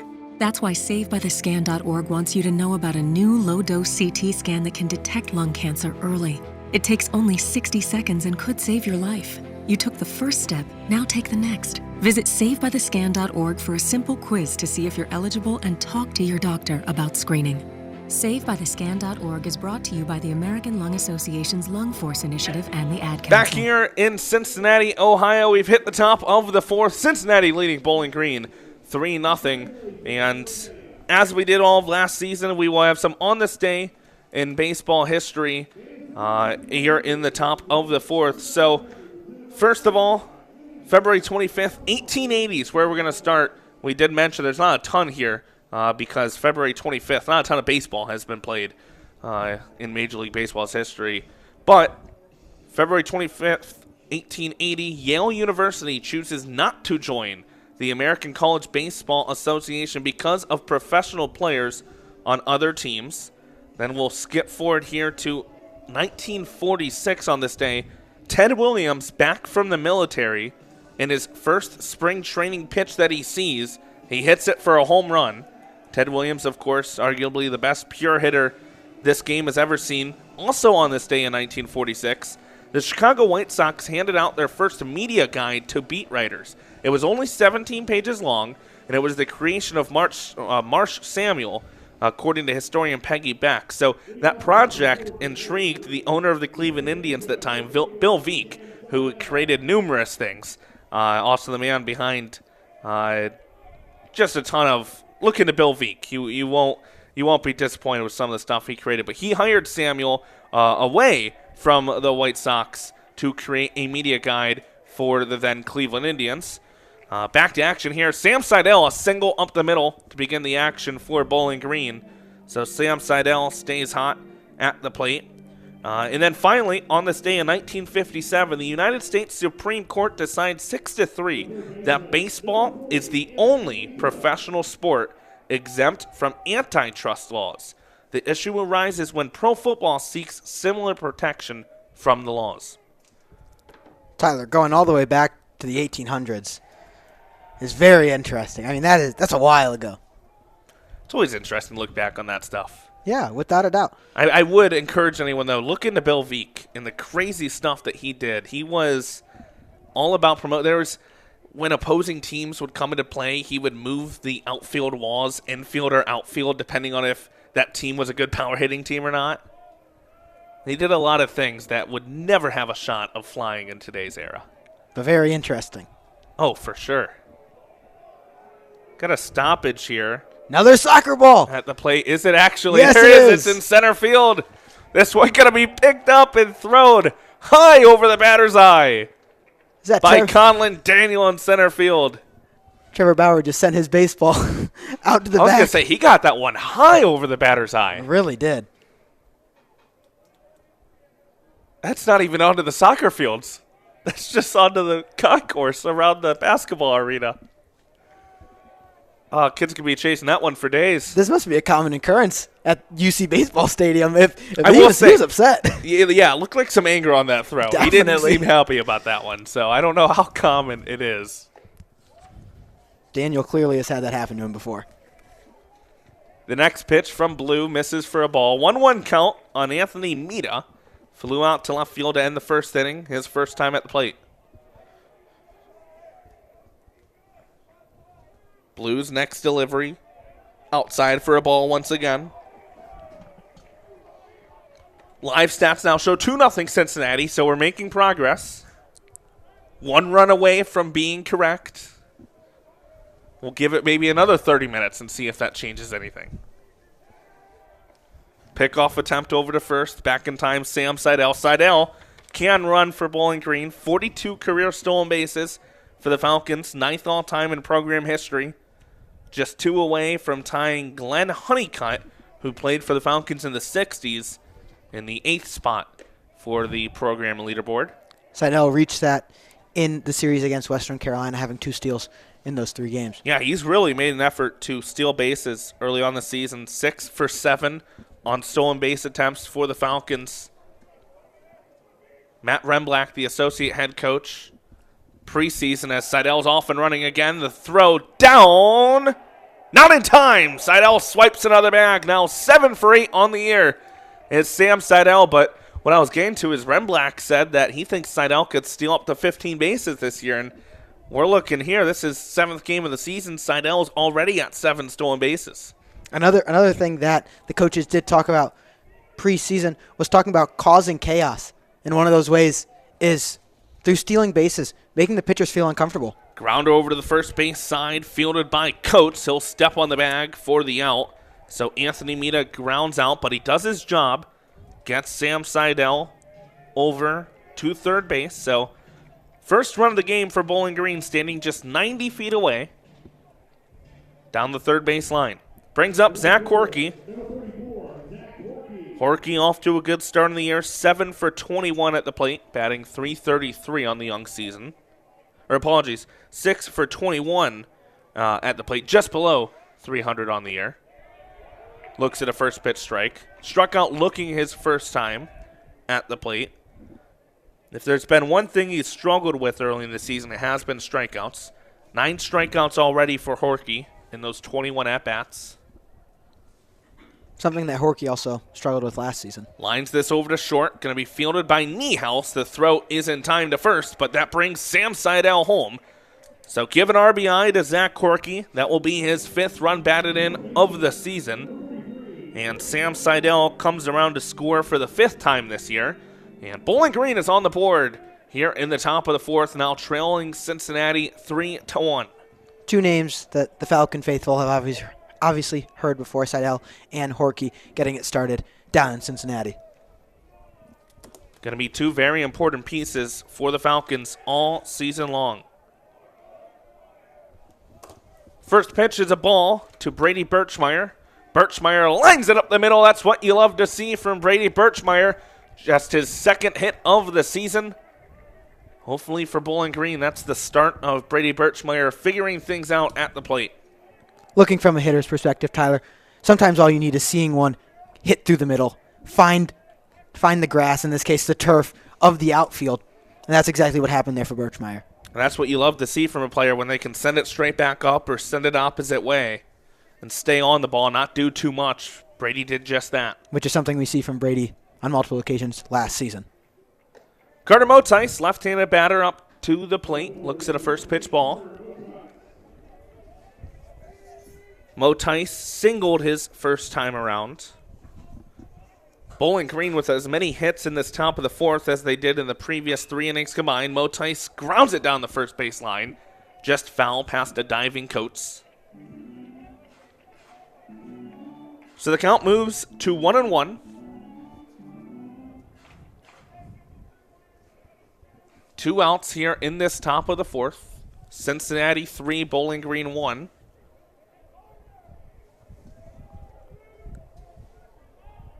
The next pitch by Blue is popped up. Blue's going to settle under, then it's going to be called off by Reardon. The third baseman makes the catch, and that's how the inning ends. Bowling Green strands one, but they do score one as Zach Corky brings in Sam Seidel. Cincinnati 3, Bowling Green 1, as we head to the bottom of the fourth inning, right here on Falcon Radio.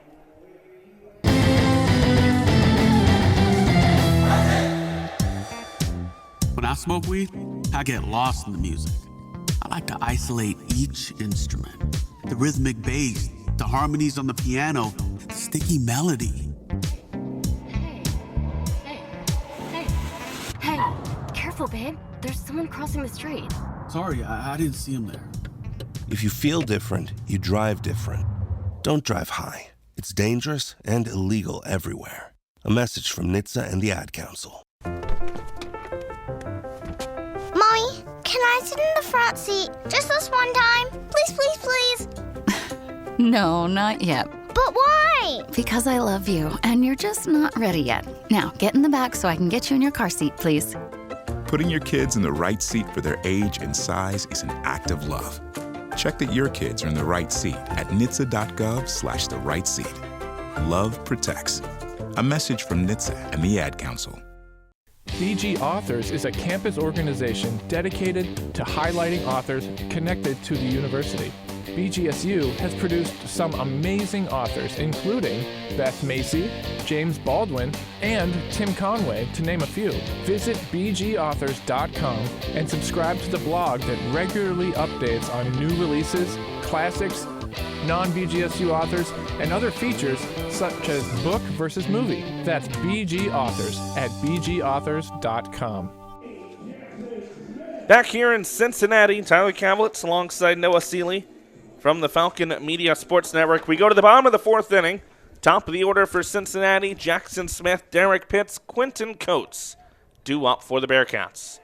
First pitch of the game by Ethan Stady, now in his fourth inning of work, is in there for a strike. Stady working from the stretch. The left-hander delivers once again, down low and outside for a ball. Stady, we were talking earlier in the game, coming over from Minnesota State. One of the big transfer additions for head coach Kyle Hallock in Bowling Green. And he's going to hit Jackson Smith for the second time today. Runs inside once again. So Jackson Smith, 2 hit-by pitches. That's how he's reached base both times today. But Ethan Stady had 35 relief appearances over 3 seasons at Minnesota State. This is his first collegiate start for Ethan Stady. He did start 6 games for Wilmar in the Northwoods Summer League this past summer as a bunt is laid down by Derek Pitts. That's going to roll just foul down the third base line.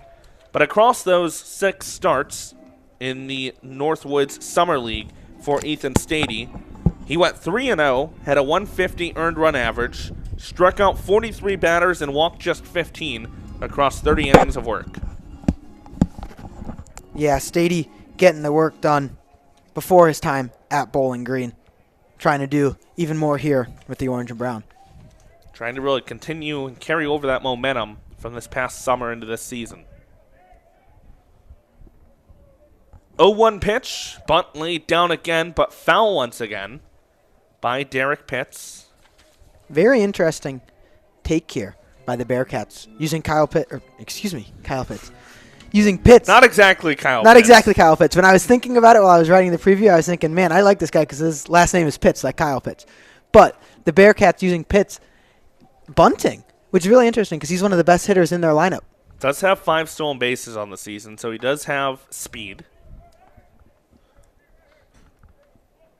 Jackson Smith on first is a perfect 6 for 6 on stolen bases this season. He'll stay put. No butt attempt that time. It's down in the dirt for a ball. So 1 ball, 2 strikes now on Derek Pitts. 2 runs batted in today for the right fielder. A double and a single. Holding an aqua blue bat. It's going to be a pickoff attempt to first. Back in time is Smith. Stady hasn't really had a pickoff attempt trying to get a runner yet. They've all just been notice shots, letting the runners know he's paying attention. That one a little closer. Nice pick by Birchmeyer out of the turf. Drawing the boo birds now from the crowd along the first baseline.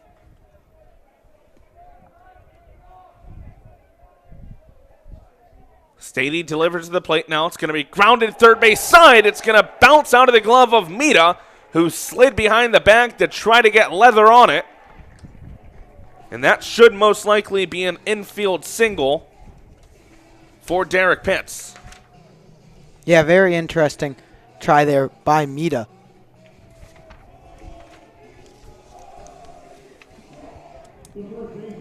And we did not notice this.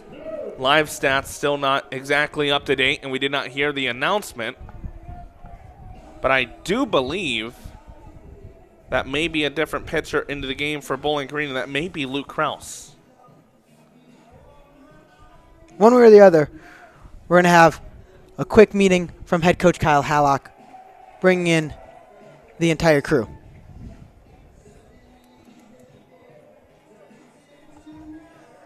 It appears that was still Stady out there.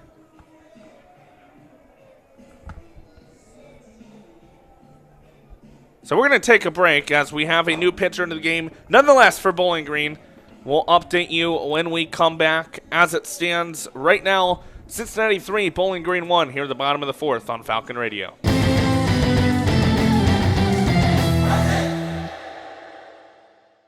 If you're in need of affordable housing in Bowling Green, Falcon Media has got you covered with apartmentsforrentbowlinggreen.com. This website provides an interactive way to search for apartments, townhomes, and houses for rent in Bowling Green.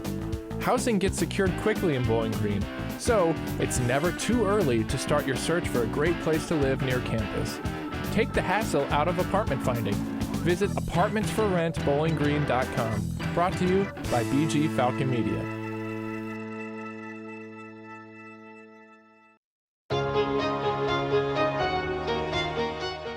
Sunday nights just got better. Join us for Jam and Toast from 8 to 10 p.m. on Falcon Radio. 2 solid hours of the finest jam band music right at bgfalconmedia.com. Kick back, relax, and let the jams flow. For Falcons, by Falcons. See you there.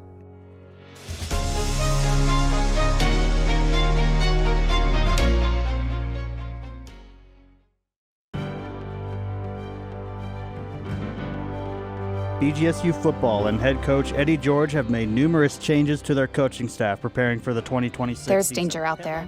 It lurks on highways and quiet neighborhood streets. It's more likely to kill you than a shark and more terrifying than the biggest snake. Distracted driving claims lives every day. Every notification, swipe, social post, video, or selfie while driving risks your life. So while you might think public speaking or the zombie apocalypse is scary, what's really terrifying and even deadly is distracted driving. Eyes forward, don't drive distracted. Brought to you by NHTSA and the Ad Council. All right, so a little confusion cleared up here. Did not really see any of these announcements. The live stats being down has not helped us in this category, but it was not Ethan Stady in the game in the third inning for Bowling Green. Last inning, that was Luke Krause. Krause was still the pitcher on the mound. Both left-handers, a little hard to tell. So after this pitching change, it's Krause out of the game, and it's C.J. Boudreau into the game for Bowling Green. And his first batter faced is going to be Quinn Coach, who flies out to the right side, but that will allow Jackson Smith to run all the way to third from second. So runners on the corners now for Cincinnati.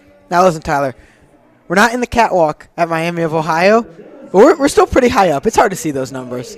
Got us some slack. It's our first time up here of the season. First broadcast. We don't get a preseason for the baseball, so this is our preseason. This is our preseason before MAC play, which will start 2 weekends from now against Kent State in Kent State. That's going to be a big first matchup for Bowling Green. Kent State looking like world beaters right now. Recently taking a series against then number 13 Tennessee. Runner is off. It's going to be an easy stolen base for Derek Pitts. That'll be his 6th stolen base on 7 attempts. Along with it being a very important series, to say the least, Kent State alumni head coach Kyle Hallock is going to be getting a chance to go and coach at Kent. I don't believe Hallock has ever taken a series from Kent State as the head coach of the Falcons. He just has not been able to beat his alma mater. 2 balls to start the at-bat against Jack Natilli. Natilli, an RBI single, back in the first. The next pitch, a swing and a miss by Natilli on the pitch from C.J. Boudreau. Boudreau, a sophomore this season for Bowling Green, 6'1", 189, right-hander out of Oregon, Ohio, went to Oregon Clay High School. Pitched in 13 games last year, including 1 start, as his next delivery has popped up. Shallow center field. Coming in and making the catch is Chase Chopin. Tagging up from third is Jackson Smith. The throw goes to the cutoff, and it's going to be a sac fly for Jack Natilli. He will bring in Jackson Smith, and the lead grows to 4-1 for Cincinnati. The Bearcats having 2 runners on with no outs. They managed to get 1 run in. Now they have 2 outs. Still have Pitts at second. Plenty of inning left for the Bearcats. We'll bring up Enzo Infeliz. As I was saying with Boudreau, went 1-0 in those 13 games in lone start. 10-20 earned run average. 16 strikeouts, 9 walks across 15 innings. Opponents hit 379 off of him. His next pitch fouled off to the back by Infeliz. A runner on second is Derek Pitts. He's the lone base runner now for the Bearcats, who hold a 3-run lead 4-1 and lead the Falcons in hits 9-4.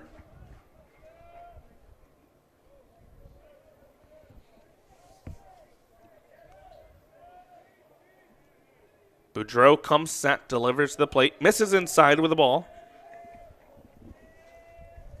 1-1 the count on Infeliz. Infeliz has reached base both times at the plate today. Swing and a miss there. Goes down to the count, 1-2. Boudreau, this is his 3rd appearance of the season, has not allowed an earned run this year.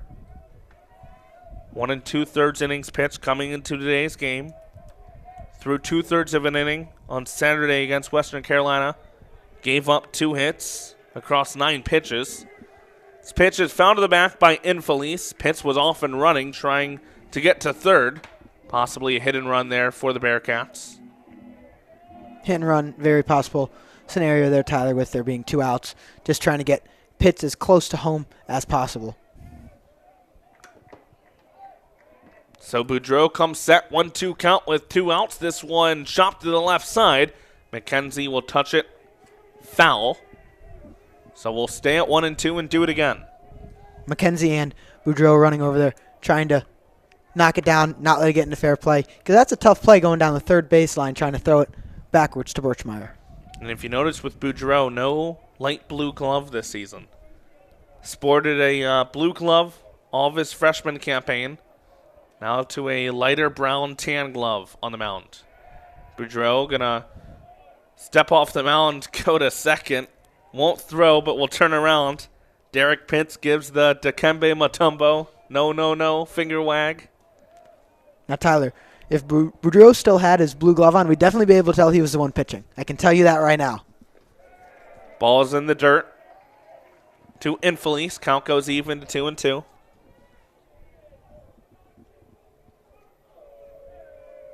Boudreau has looked solid in his first couple of appearances this season.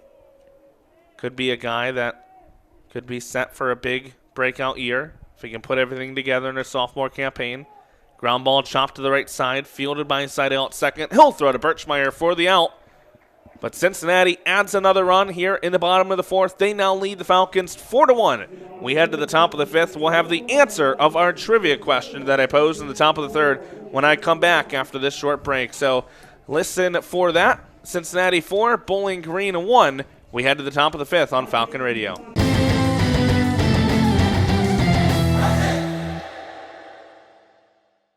What I know about courage, I learned from my adoptive mom. She said sometimes you just gotta hold on and know we'll get through this. Mom, we are so high up. Hold my hand. No, you hold my hand. Here we go. Learn about adopting a teen from foster care. You can't imagine the reward. Visit adoptuskids.org to find out more. This message is brought to you by Adopt US Kids, the U.S. Department of Health and Human Services, and Back here in Cincinnati, the Bearcats lead the Falcons 4-1 as we go to the top of the 5th. I posed the trivia question to Noah Seeley to my right, Vaughn Allum up top, above me writing this game for us, a recap for Falcon Media Sports Network that will be on bgfalconmedia.com, and Dan Reinauer back in the studio. Bowling Green recently got their 1800th program win. When the Falcons got their first win in program history on May 3rd, 1918, who did they get it against? Your guys' options were A, Findlay, B, Defiance, C, Toledo, or D, Bluffton. Do you guys have a final answer? I'll start with you first, Mr. Seeley. I think I'm going to stick with my starting answer. I'm going to go with Findlay. I'm going to assume that Toledo was 100% the bluffed answer, and then Bluffton and Defiance doesn't seem like it could be. I'm going to go Findlay. So Vaughn Allum will go Defiance. Dan Reinauer, do you have an answer back there in the studio? Give me Defiance. It was a 4-3 win over this team in 7 innings. And the correct answer, I'm sorry, Mr. Seeley, it's Defiance. Rats. So Vaughn Allum, Dan Reinauer get the correct answer with Defiance. Noah Seeley, you fall to 0-1 on the young campaign. So tough one there for you. But yeah, that Defiance is the first win in the Bowling Green program history. So back here in play, it's Mackenzie, Chopin, and Scheiderer leading things off for Bowling Green. As we're going to see a new pitcher in for the Bearcats. We will indeed. That new pitcher for Cincinnati. It's going to be number 10, Brandon Eager. Eager getting his first time in the season so far this year, has not checked in for the Bearcats at all. He played last season with Louisiana Monroe and was a 2022 state champion MVP in high school. Through 13 games last season, started them all. 379 earned run average, 48 strikeouts to just 9 walks across 54 and 2/3 inning pitch. Great control last year. It's a 2-2 count on McKenzie at the plate. This ball in the dirt, or in the turf, I should say. Have to get used to saying that with Stellar Field now being turf. Can't really say that dirt anymore. No. It's going to be very few places that you can say dirt nowadays. Especially northern U.S. The next pitch, down low just a bit. So as I was saying, Brendan Eager has great control. Only walked 9 batters across 54 and 2/3 innings pitched last season. He walks the first batter he sees this season in his first appearance this year as McKenzie gets the free pass to first. The West Monroe, Louisiana native was able to play for his local town, Louisiana Monroe. Gets the chance, comes to Cincinnati. While he did have very few walks during his time at his other college, starts off here. Brighter lights, to say the least. So Chase Chopin steps up to the plate. Eager's delivery to Chopin. Bunt laid down to the third base line. It won't stay fair. It goes foul. Reardon did a nice job of letting it ride the line, and Hook just foul. Both teams attempting to play small ball a bit over the past couple of innings. And someone for the Falcons to do that is Chopin. Chopin, we were talking about earlier, started last season as a starter. I believe it was against Akron, diving back to first base, injured his hand, and was out the rest of the season due to that injury. Back as pretty much a full-time starter to begin this season. Lines this one into left field. Going to be pretty much straight at Tyranski, who takes a few steps back to his right to secure the out. First out of the inning here at the top of the 5th for Bowling Green. And McKenzie stays put at first. Yeah, not much McKenzie could have done there. Pushing forward, seeing if the ball drops, seeing if he can make his way all the way to third. Stays put at first. Brings up Griffin Schneiderer. Final batter in the order for Bowling Green. Schneiderer, a single. His lone at-bat today. Looks at a first pitch ball.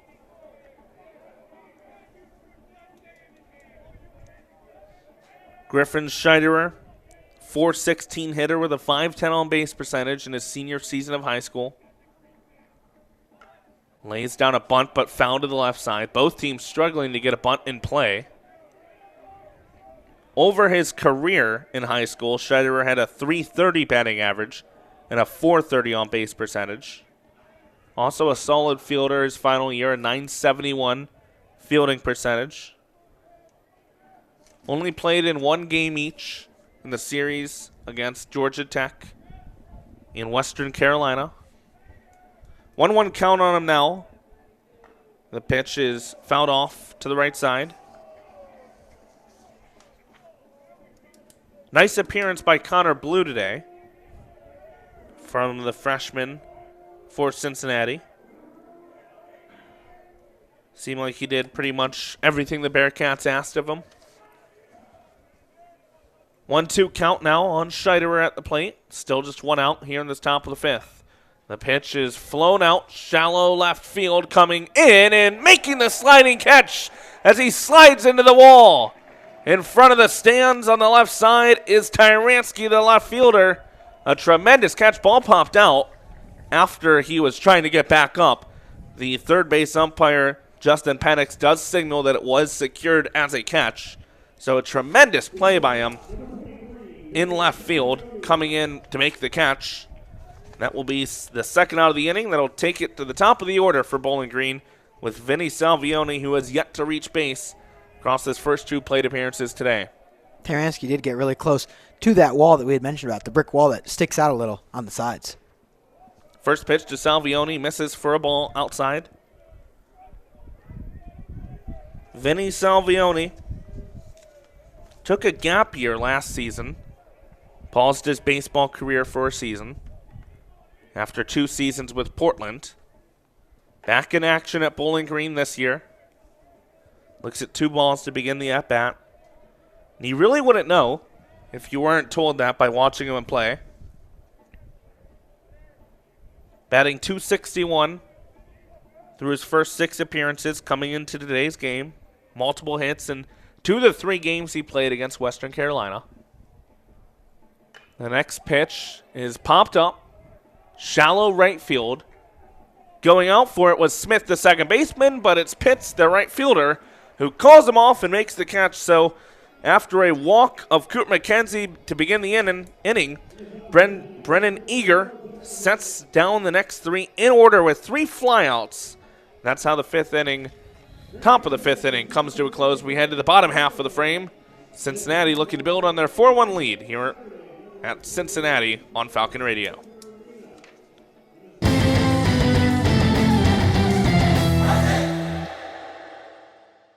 This message is for Karina, our mom who finished her high school diploma at age 28. Hi, Mom. It's Emmettith and Nicholas. Congratulations on getting your diploma. You worked so hard and have taught us so much. We love you. When you graduate, they graduate. Finish your high school diploma for you and for them.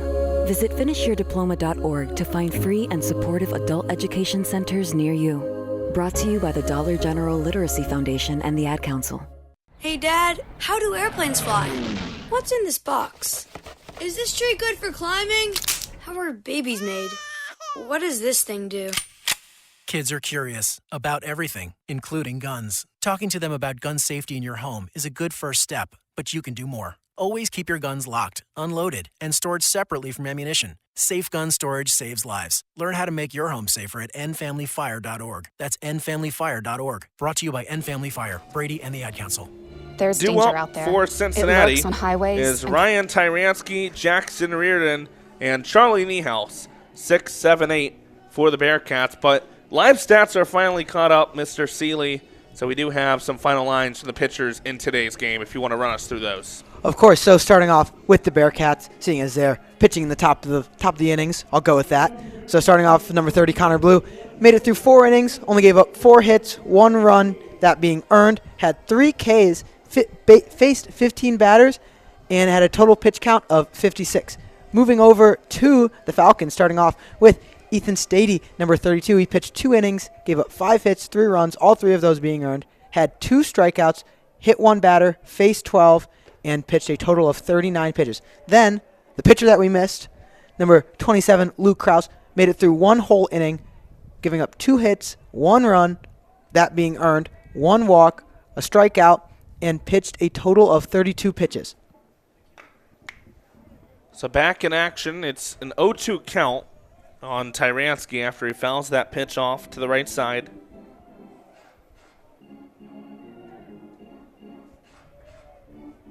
C.J. Boudreau still on the mound for Bowling Green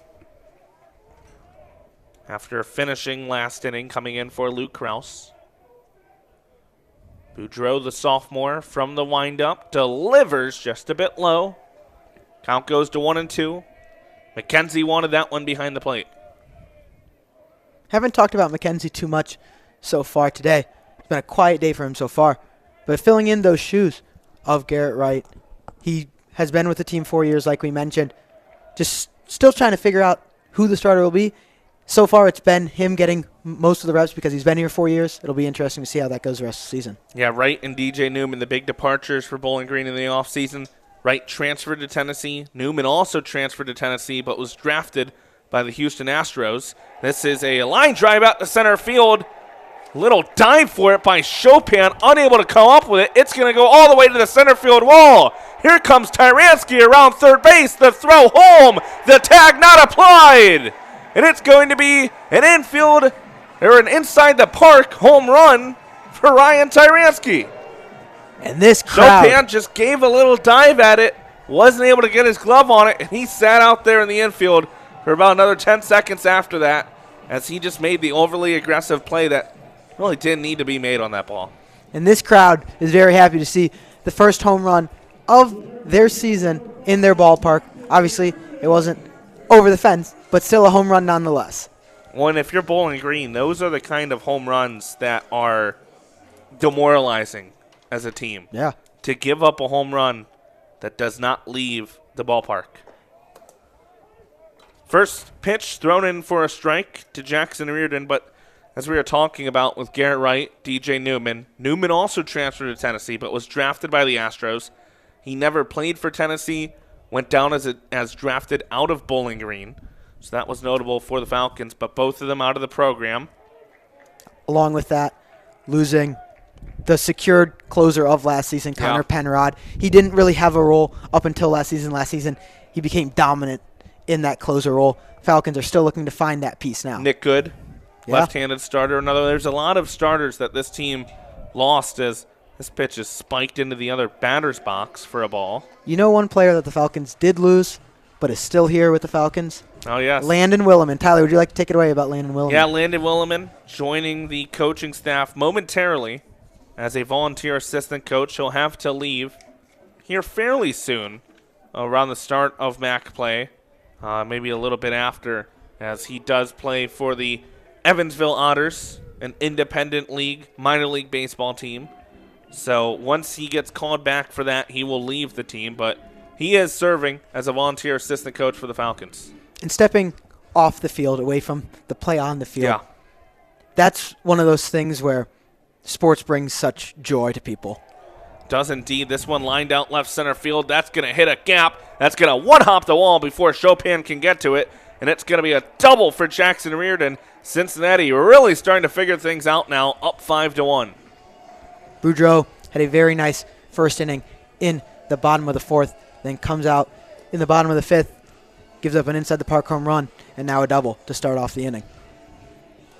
And for Williman, he's filling one of those spots where Bowling Green did lose 2 assistant coaches over the offseason. You lose the 2 Joeys, Joey Cooper, Joey Gamache. Both of those coaches no longer on staff at Bowling Green, so the coaching staff consists of head coach Kyle Hallock, associate head coach Matt Remblack, and assistant coach / recruiting coordinator Jordan Barkus. Landon Williman joining as that volunteer assistant for the time being. Bunt laid down foul by Charlie Niehaus, who popped out to first his last time up.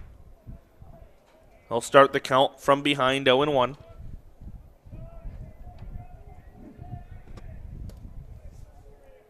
The next pitch by Boudreaux, down low and outside for a ball.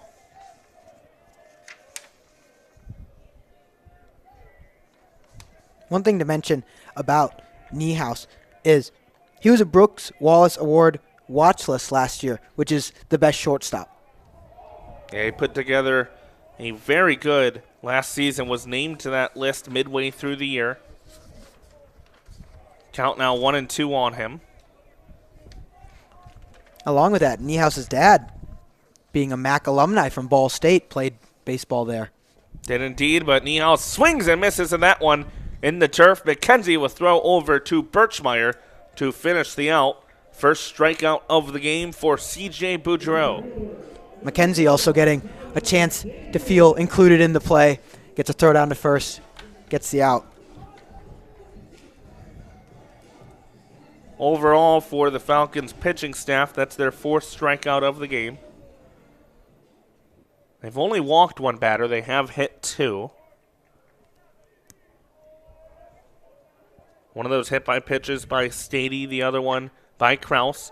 Chopped up the middle now by Conlon Daniel. It's going to be fielded by C.J. Boudreaux, but I think it went off Daniel in the batter's box, so they're going to call that a dead ball. Head ump Robert Howard made it pretty clear, stepped right out in front of McKenzie and waved it down, waved it dead. And he'll give Daniel some time to walk that off after it went off his foot. Daniel now back in the box, ready to go. 0-1 count on him, 1 out here, bottom of the 5th, apologies. Cincinnati leading Bowling Green 5-1. Runner on second for the Bearcats in the form of Jackson Reardon. He's off and running. McKenzie's throw down, not in time. Stolen base for Jackson Reardon.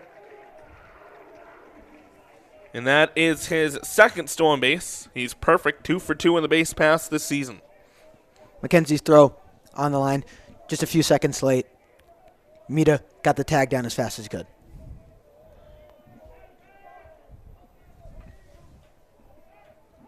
So an 0-2 count now on Colin Daniel after the last pitch was called a strike.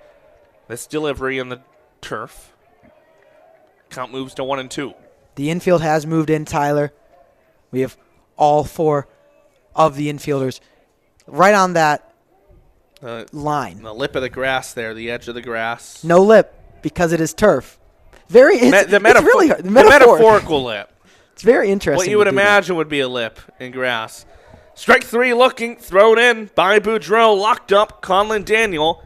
And a tough day for Conlon Daniel. 3 strikeouts looking. A very tough day for the center fielder at the plate.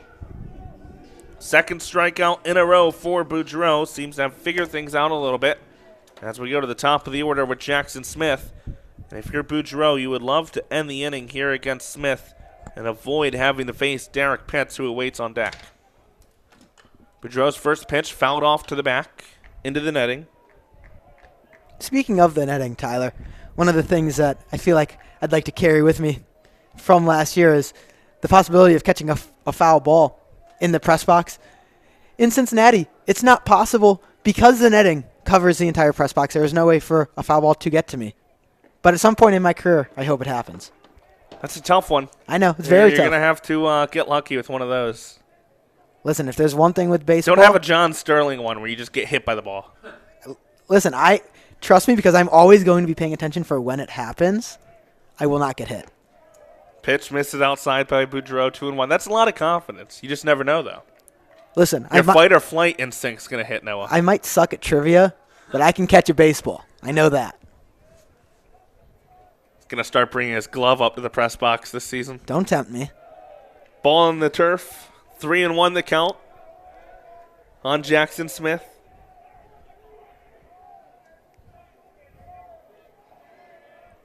It's going to be tough to find a stadium where you can catch one. Stellar might be your best shot. Ball goes past McKenzie, and it's going to score Jackson Reardon from third. So a wild pitch. Scores Reardon, and it's also a walk issued to Jackson Smith. So Cincinnati up 6-1. Now with a runner on first with 2 outs. And it brings up Derek Pitts, the guy that you do not want to see with a runner on base.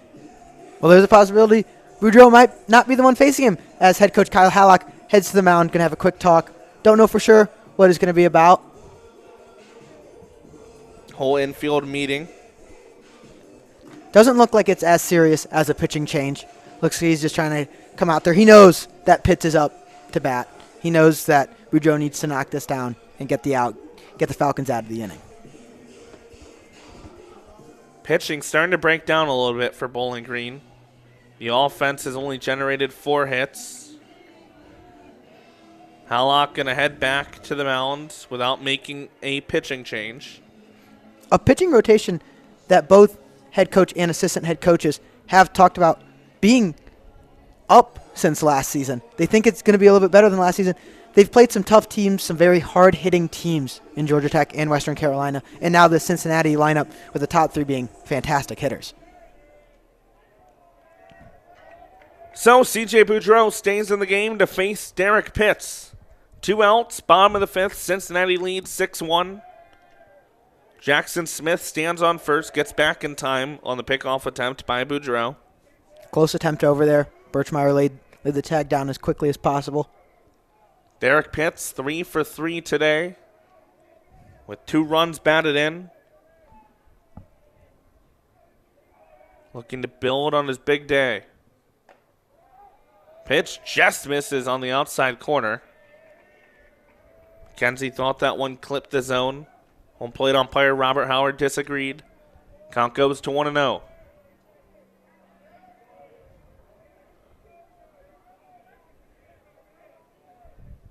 Pickoff attempt to first once again after Smith took a little bigger of a lead. Jackson Smith this season, 6 stolen bases on 6 attempts. The pitch at the plate, that one catches the outside corner for a strike.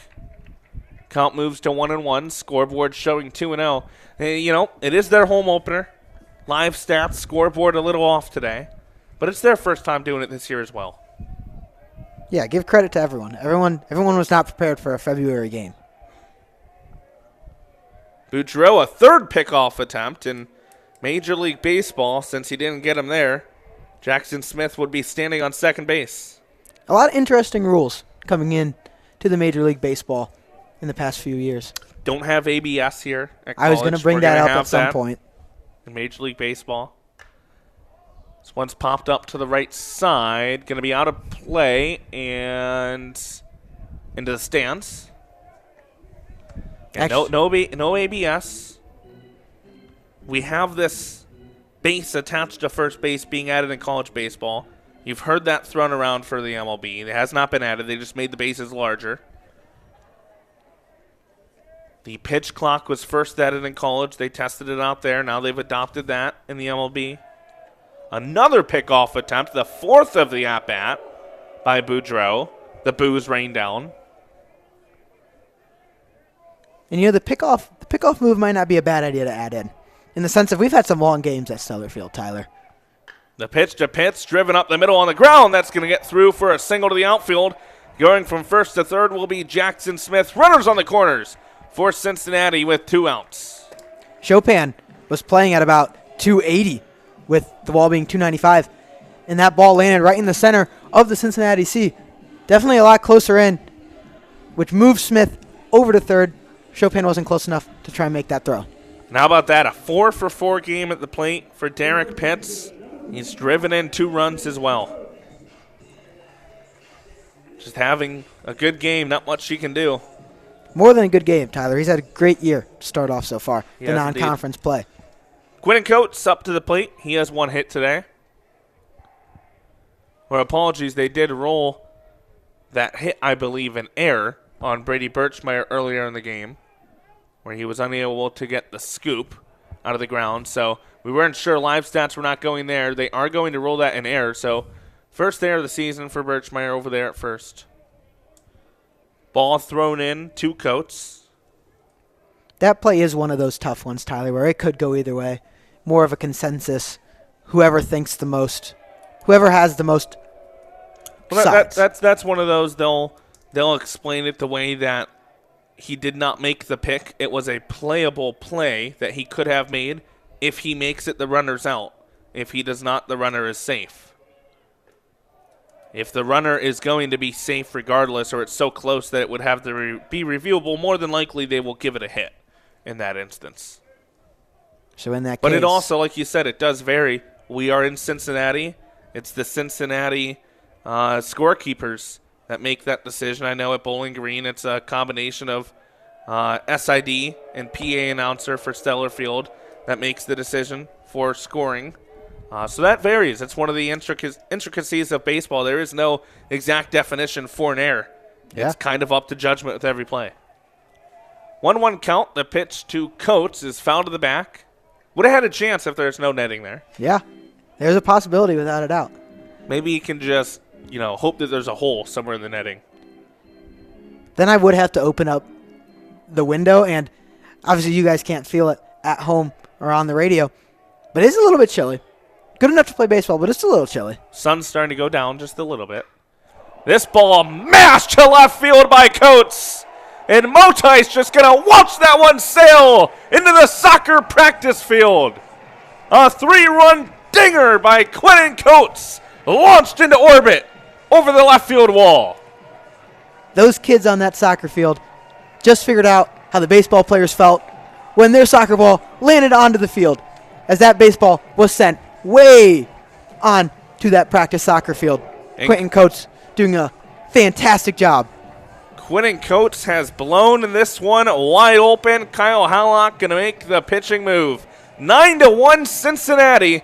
A 5-run bottom of the 5th. Most of the damage done with 2 outs. We're going to have a new pitcher into the game for Bowling Green when we come back right here on Falcon Radio.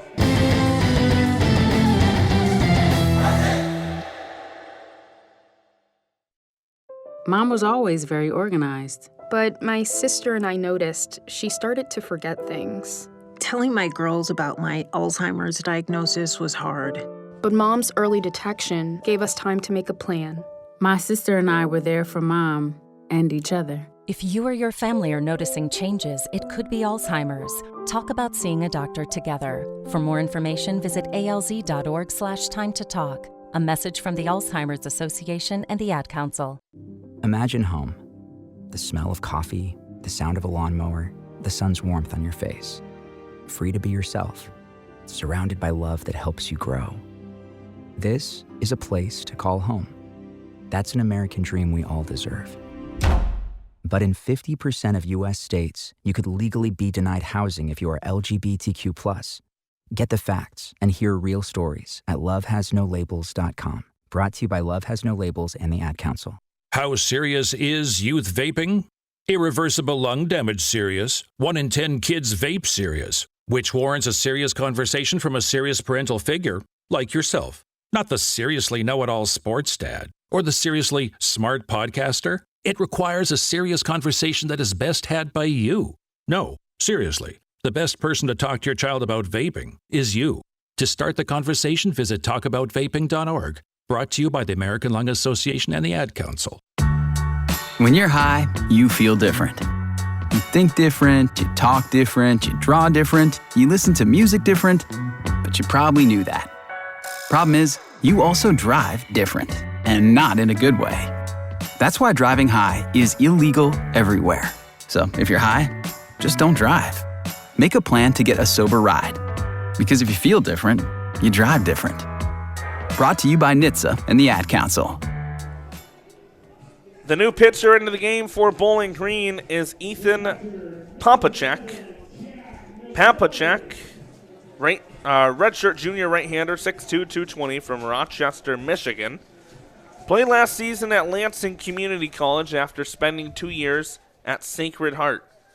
Now heads to Bowling Green. His first pitch of the game misses for a ball to Jack Natilli. Papacek has appeared now. This is his third game of the year. 16-20 earned run average, 1 2/3 innings pitched. 2 strikeouts to 3 walks. He misses again with another ball. 2-0 the count. Opponents hitting .545 against him. Papacek last pitched on Saturday against Western Carolina, went a third of an inning, gave up a hit, struck out a batter, walked a batter, and threw 14 pitches. He'll get a chance now coming in. After Boudreaux gives up 5 runs in the 5th inning, he gets a chance. Nobody on the bases. Goes up against number 7, Jack Natilli. 2-0 count to Natilli. Still 2 outs in this inning. A lot of this damage has been done with 2 outs. Big swing and a miss by Jack at the plate. Count goes to 2-1. Papacek, 4-0 in 9 games and 7 starts last year, a .307 earned run average, 38 strikeouts and 29 in third innings pitched. This one grounded over to the left side, fielded by Mina, the third baseman, throws across the diamond to Birchmeyer for the final out of the inning, but Cincinnati, a massive bottom half of the 5th inning, 5 runs scored. They more than double their lead from 4-1 to 9-1 after the 5-run inning. And Bowling Green going to try to dig themselves out of the hole when we come back in the top of the 6th. You're listening to BGSU Baseball on Falcon Radio.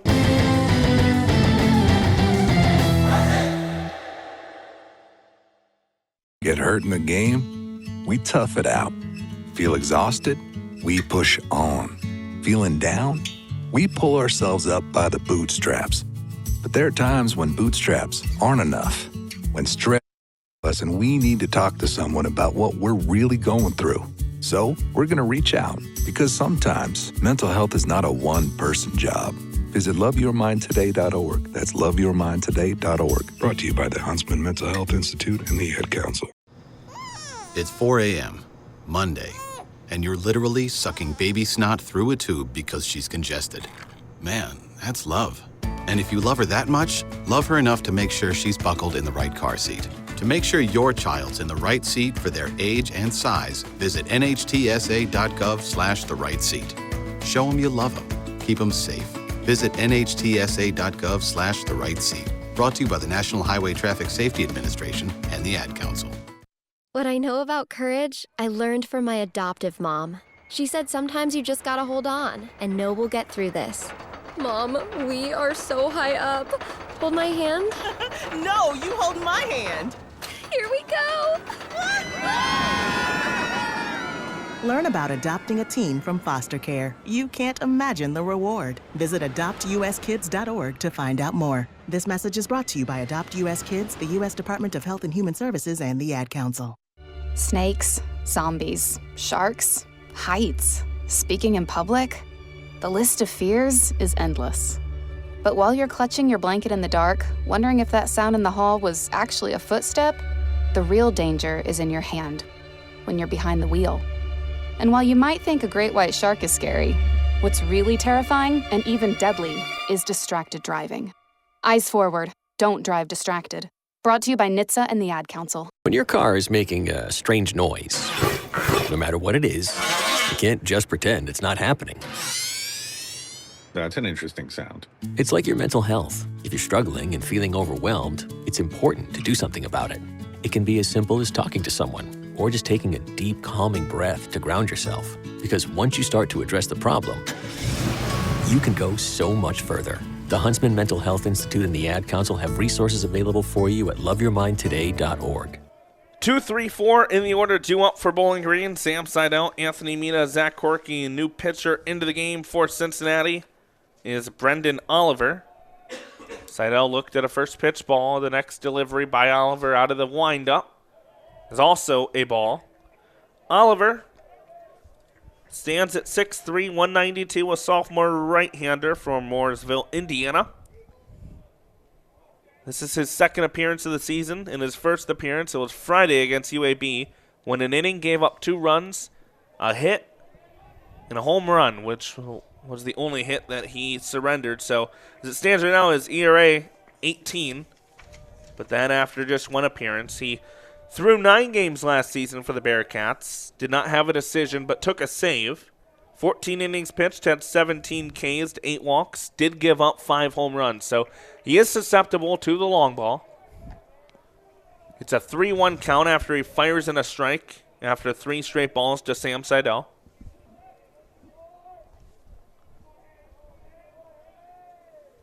Do have the final line for Brennan Eager. We'll get to that in just a second, but Sam Seidel rips a single through the right side of the infield. So Seidel, second straight base hit for him. He stays hot at the plate for Bowling Green. If you want to go ahead and give us that final line for Eager, Noah. Of course, Tyler. We'll close the book on Eager. He only pitched 1 inning, did not give up a hit or a run, only had 1 walk, faced 4 batters, and had a total pitch count of 15. So kind of what we're looking at here from Cincinnati is they're trying to see a couple extra pitchers. You have the lead. You have a healthy lead, 9-1. So you're going to see a couple pitchers that you might not always see. This pitching. one now lined into right field by Anthony Mita. Seidel is going to turn around second and go to third. It's going to be runners on first and third for the Falcons. After Mita's single, Bowling Green threatening with still nobody out here in the top of the 6th. Mita and the meat of the Falcons lineup is doing a great job trying to scratch and claw back into this game against the Bearcats, with Seidel getting on and now Mita as well. Brings up Zach Corky. 0 for 2 on the day, but does have an RBI. The only run driven in for Bowling Green today. He brought in Sam Seidel back in the 4th. Takes a big cut and a miss at that pitch for the first strike of the at-bat. Horky did end the Western Carolina series with 2 RBIs. Looking to add to that as well today after already won with Seidel, like you mentioned. The pitch from Oliver. Down the middle for a strike. 0-2. Brady Birchmeyer awaits on deck for Bowling Green. Heart of the order for the Falcons.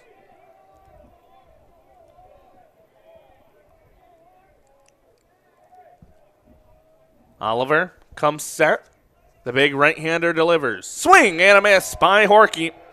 Down on strikes for the second time today. And overall for Zach Horky, his 10th strikeout of the season. Horky, not unknown to the strikeouts. 48 strikeouts last year on the season. One of Horky's biggest flaws from the plate. You could argue his biggest flaw is that zone control and contact issues when he goes out of the zone. Horky, as a hitter last season, still batted .308 with those 48 strikeouts compared to just 14 walks. It's his struggles when he goes chasing. That's what he needs to avoid at times. He's a very dangerous hitter when he can get his bat to something in the zone. 1-1 count on Brady Birchmeyer, coming off his second hit of the season. Last time at the plate. Looking to get back into the rhythm of things after a slow start to his year. No better time to do that than a midweek game. Birchmeyer fouls this off to the left side. Still no extra base hits for Brady Birchmeyer. Now playing, and this is his 5th game of the season. Had a game off in the Western Carolina and Georgia Tech series.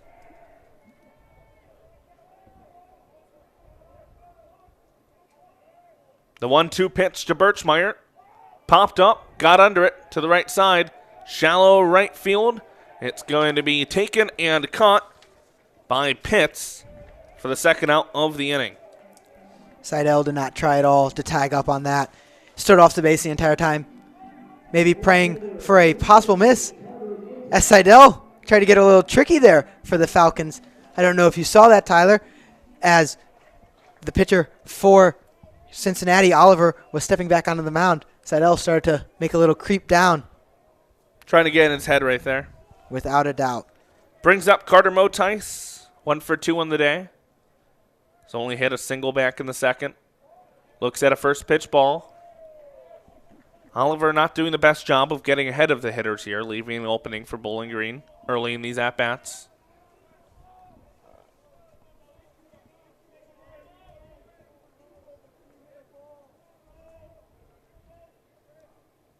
The next pitch by Oliver fouled off to the left side.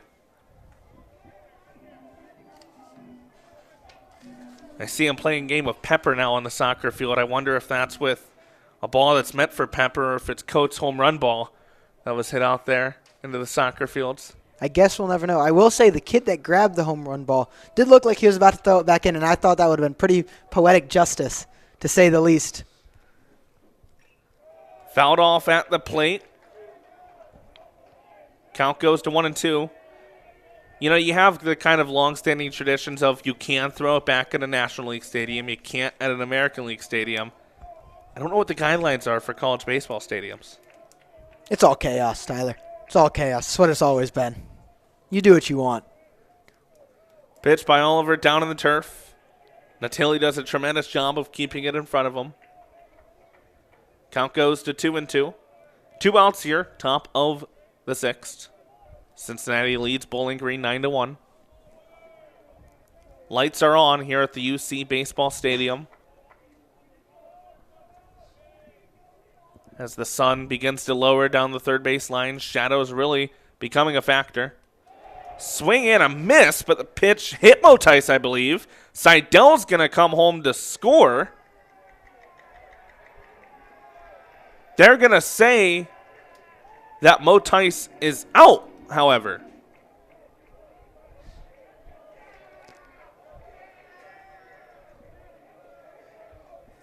Very confusing what happened there, Tyler. So Motice swung and missed at the pitch. It appeared that it ran inside and hit him. I don't know if we had any sort of interference or what. We'll have to see if maybe something pops up in the live stats.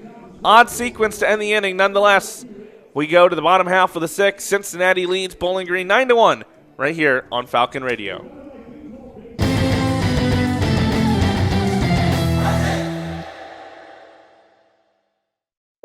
I taught for 20 years, until I started forgetting my lectures. Eventually, he had to quit. Getting his early Alzheimer's diagnosis was hard, but it gave us time to take control of the situation, together. I can't imagine going through this without him. If you or your family are noticing changes, it could be Alzheimer's. Talk about seeing a doctor together. For more information, visit alz.org/time to talk. A message from the Alzheimer's Association and the Ad Council. I actually drive better when I'm high. It heightens my senses, calms me down. If anything, I'm more careful. Honestly, it just helps me focus. That's probably what the driver who killed a 4-year-old told himself. And now he's in prison. You see, no matter what you tell yourself, if you feel different, you drive different. So if you're high, just don't drive. Brought to you by NHTSA and the Ad Council. The more you listen to your kids, the closer you'll be. So we asked kids, what do you want your parents to hear? I feel sometimes that I'm not listened to. I would just want you to listen to me more often and evaluate situations with me and lead me towards success. Listening is a form of love. Find resources to help you support your kids and their emotional well-being at sounditouttogether.org. That's sounditouttogether.org. Brought to you by the Ad Council and Pivotal. Ethan Papacek still in the game for Bowling Green. As we hit 5, 6, 7 in the order for Cincinnati, starting off with Enzo Infelice. He'll be followed up by Ryan Tyransky and Jackson Reardon. Tyler, you mentioned the lights being on at UC Baseball Stadium. The sun is my light, as it is right in my eyes when I look over at you. I got a nice block on my left side here in this press box, You're so really have fun lucky. with that one. I'm debating scooting over so I can see a little bit better. But nonetheless, we'll get back to the action as the Falcons take the field pitching-wise. 1-1 count on Infelice. The next pitch from Papacek misses for a ball. Really interesting release for Papacek. It's pretty much a 3/4 arm slot. but he bends down and it appears like a sidearm until you watch where the actual arm is. It's almost like he looks like he's short-arming the ball every time he's coming out of it. Bends down like he's going sidearm, but the arm angle's still almost 90 degrees. It's just at that three-quarter where he almost looks like he's palming it out of the back and forcing it to the plate as it's driven up the middle by Infelice for a leadoff single for Cincinnati.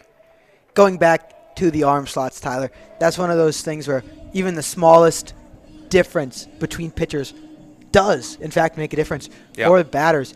Hiding the ball half a second longer, being able to change your arm slot, it can change the difference of someone throwing mid-80s look like they're throwing 90. Yeah, definitely can. It definitely can. Mound meeting between McKenzie and Papacek, short-lived here. Just getting on the same page. McKenzie looked to just hype up Papacek, telling him, you got this. And it's going to be interesting with McKenzie, speaking of that, just to see how the catcher battle goes all season for Bowling Green. You have a few guys competing for that. You have McKenzie's really the leader in that competition, but you also have Andrew Dovico, along with Lance Vickers, as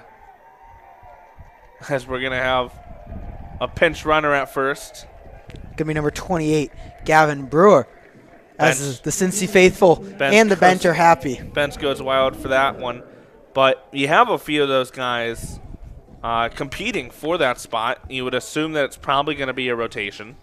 Jackson Brown, another one who was on the roster last season, could still be thrown in the mix at some point. Because Garrett Wright really held down that position last season for Bowling Green, and that's just such a big opening for the Falcons to fill offensively. Garrett Wright, one of the best offensive players in all of college baseball last season. Yeah, and it's one thing that you and I have talked about off air and before the season had started, but it looks like this Falcon team is more of a sound unit of players that are going to do their jobs. You don't have to rely on a Garrett Wright, on a DJ Newman anymore. Wild pitch inside by Papacek. Tyransky showed bunt, and it flew up and in past him, past the bat, went to the backstop. So advancing to second on the wild pitch is Infelice. And interesting to note with Garrett Wright, he still has yet to play at Tennessee this season. He's coming off of a broken hamate bone, had to have surgery for that. So he's still yet to begin his season down south. But that is just a major void left in the offseason. First real season that you kind of felt the ripple effects of the transfer portal across all Mid-American Conference teams. It felt like every single one of the MAC teams lost a big piece or two due to the portal, and you haven't really seen that in past years.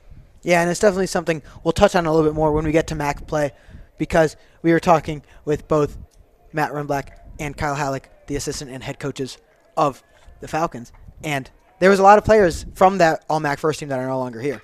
There are indeed. This one grounded to second. Nice backstop. Backhand stop, I should say, by Sam Seidel. And he flips it over to Brady Birchmeyer for the out. First out of the inning. And that will bring up Jackson Reardon. Infelice does advance from second to third on the play. And to add to that, it is Brewer that is going to be advancing to third. As they're still happy that he's there. I'll tell you that. They're very happy that he's there and not Infelice. No knock to Infelice, but I'm sure they're happy that Brewer gets a shot to go out there and run. Yeah, Gavin Brewer, his first collegiate appearance with Cincinnati, did not play last season, his first appearance this year. 5'11", 190 redshirt freshman out of Knoxville, Tennessee. I'll tell you what, Tyler, that cheer makes a lot of sense now, seeing as that was his first time stepping on to the collegiate ballpark. Count goes to 1-1 on Jackson Reardon. Brewer did a lot of winning in his high school career. 3 state championships and 116 combined victories over 3 varsity seasons in high school. That's more winning than one person needs, I'll tell you that, Tyler. Count goes to 1-2. When you're in his position, though, you'll never say that. That is true. And another You'll never have enough. Another thing to look at that is very interesting, and we As saw Papacek goes straight into the back of Reardon. Reardon turns into that and he'll sprint down to first. So runners on the corners for Cincinnati now with 1 out. As I was mentioning, one thing that we saw in our broadcast last year for Bowling Green versus the Michigan Wolverines was you look at some of these Power 4 schools, a lot of their players have those vintage winnings in high school, and that's just the normal for those Power 4 schools. Very interesting when you look at it. Yeah. Yeah, they like to get players with a pedigree of winning for sure. Bring that to the culture. Brings up Charlie Niehaus, fouls it off to the back in the netting. First pitch he sees. Niehaus, a single today, is also popped out and struck out.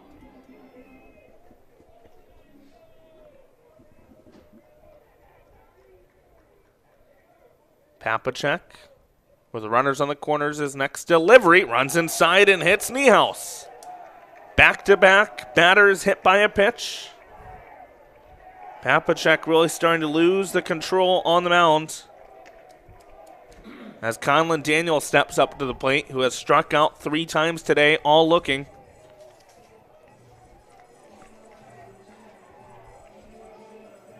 We're going to have an umpire meeting now. So what I think this is about, Tyler, is Papacek, when that happened, he thought for a second that Niehaus had moved his shoulder in to take that pitch. Could have a review here. Could possibly be a review. So if they do go to review this, we'll take a break. They are going to review it. So we're going to take a break here.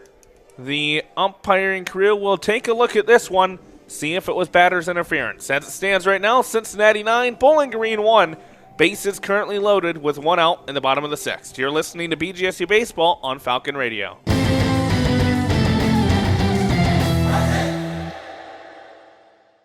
You wanted to be cool, which led you to smoking, which led to a pack a day.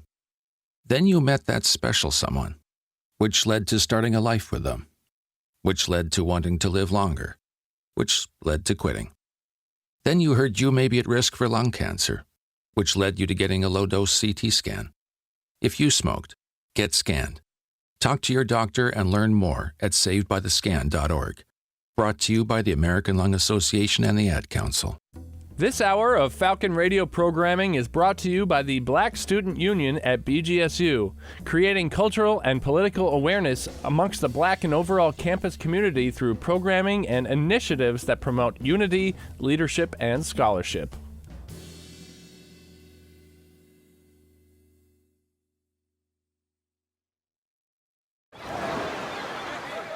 Hear that? That's the sound of your life. Perfectly imperfect. Beating in rhythm to the world you've created. So, after review, the umpiring crew going to say that it was no batter's interference and that it was a hit by pitch on Charlie Niehaus. So, we do have a pinch hitter here for Conlon Daniel, who went down with 3 straight strikeouts looking. He'll be replaced by Joe Dussel, freshman outfielder, 6'2", 210 from Elgin, Illinois. Went to St. Edward Central Catholic High School. Just 1 for 6 at the plate this season. This will be his 7th appearance. 6 of them coming off the bench. Looks at a first pitch ball from Ethan Papacek. Papacek hitting back-to-back batters. He's also thrown a wild pitch this inning. Throws a fastball down the middle for a strike. Count goes even to 1-1. Dussel was a two-way player in high school. As a junior, he hit .505 and had 73 strikeouts and 33 innings pitched. It's always useful to have 2 ways. The next pitch catches the outside corner for a strike. 1 ball, 2 strikes on Joe Dussel. Ethan Papacek looking for a much-needed out. Bases loaded, 1 out, bottom of the 6th. Cincinnati leads Bowling Green 9-1. Ethan Papacek's delivery to Joe Dussel up high for a ball. Count goes even to 2-2. With Conlon Daniel struggling from the plate, no better time to bring in another player like Dussel to get an opportunity at a huge opportunity like a grand slam. The pitch to Dussel just missed on the outside with the off speed.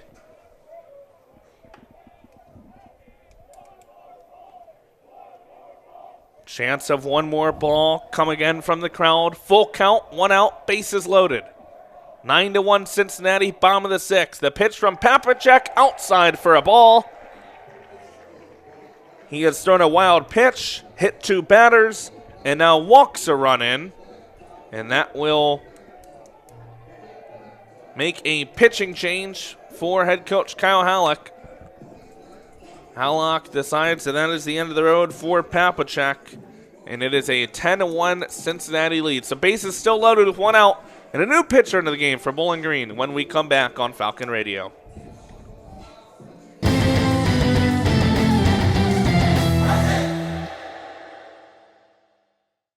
And here's Heather with the weather. Well, it's beautiful out there, sunny and 75, almost a little chilly in the shade. Now, let's get a read on the inside of your car.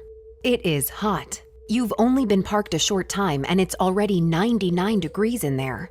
Let's not leave children in the back seat while running errands. It only takes a few minutes for their body temperatures to rise, and that could be fatal. Cars get hot, fast, and can be deadly. Never leave a child in a car. A message from NHTSA and the Ad Council. Ever tried balancing a dozen eggs in one hand while hopping on one foot? Or maybe juggling cats while riding the unicycle? Sounds ridiculous, right? But guess what? That's exactly what texting while driving is like. Your human brain only has the capacity to focus on one thing at a time. So when you're behind the wheel, give driving your undivided attention. Don't drive distracted. A message brought to you by the National Highway Traffic Safety Administration, Project Yellow Light, and the Ad Council. Let's take a moment to breathe. Deep inhale. Extend your spine. Remain focused on what you're doing. If safe to do so, exhale slowly, leaning to one side. Inhale back to center. If safe to do so, exhale slowly to the opposite side.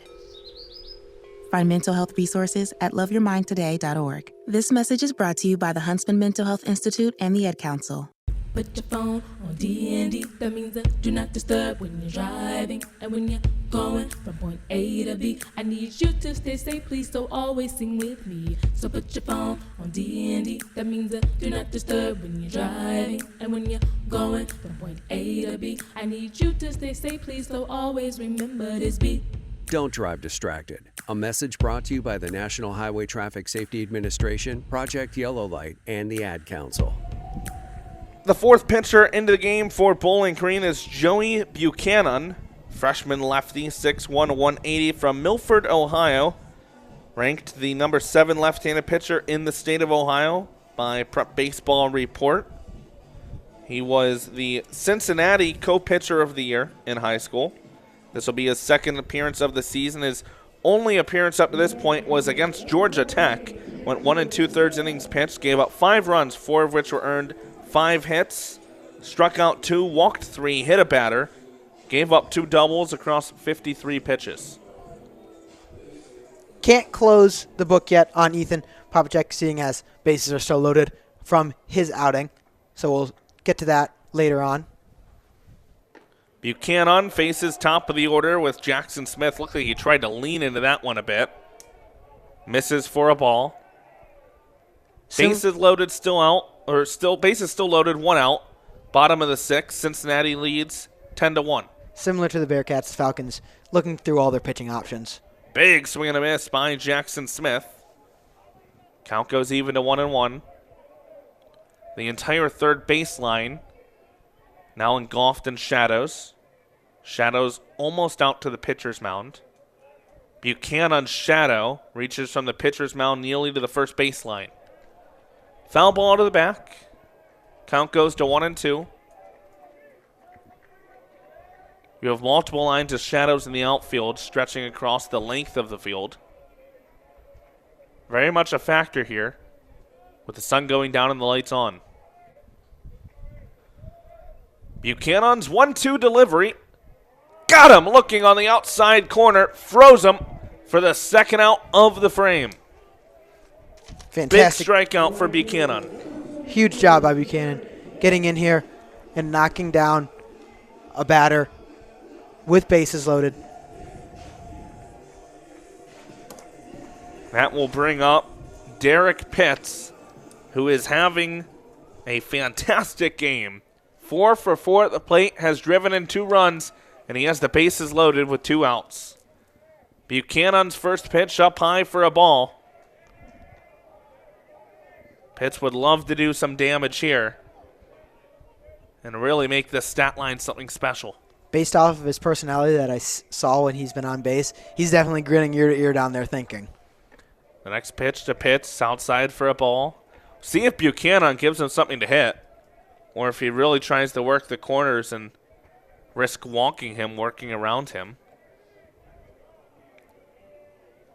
The 2-0 delivery from Buchanan, not fouled off, driven down slowly down the first baseline. Looked like it went off the inside of the bat, and it's going to be an out to end the inning as Birchmeyer takes it himself to the bag. So Bowling Green only gives up a run in an inning where the bases get loaded with 1 out. They trail Cincinnati 10-1 as we hit the top of the 7th. You're listening to BGSU Baseball right here on Falcon Radio.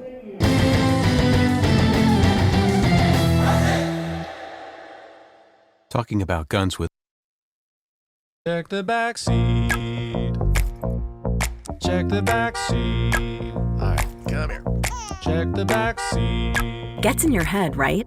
Good. Because every year, dozens of children are forgotten in the backseat of a car by a parent or caregiver. All never thought it could happen to them. But with changes in routines, distractions, or a sleeping child, it can happen to anyone. Parked cars get hot, fast, and can be deadly. So get it in your head. Check the back seat. A message from NHTSA and the Ad Council.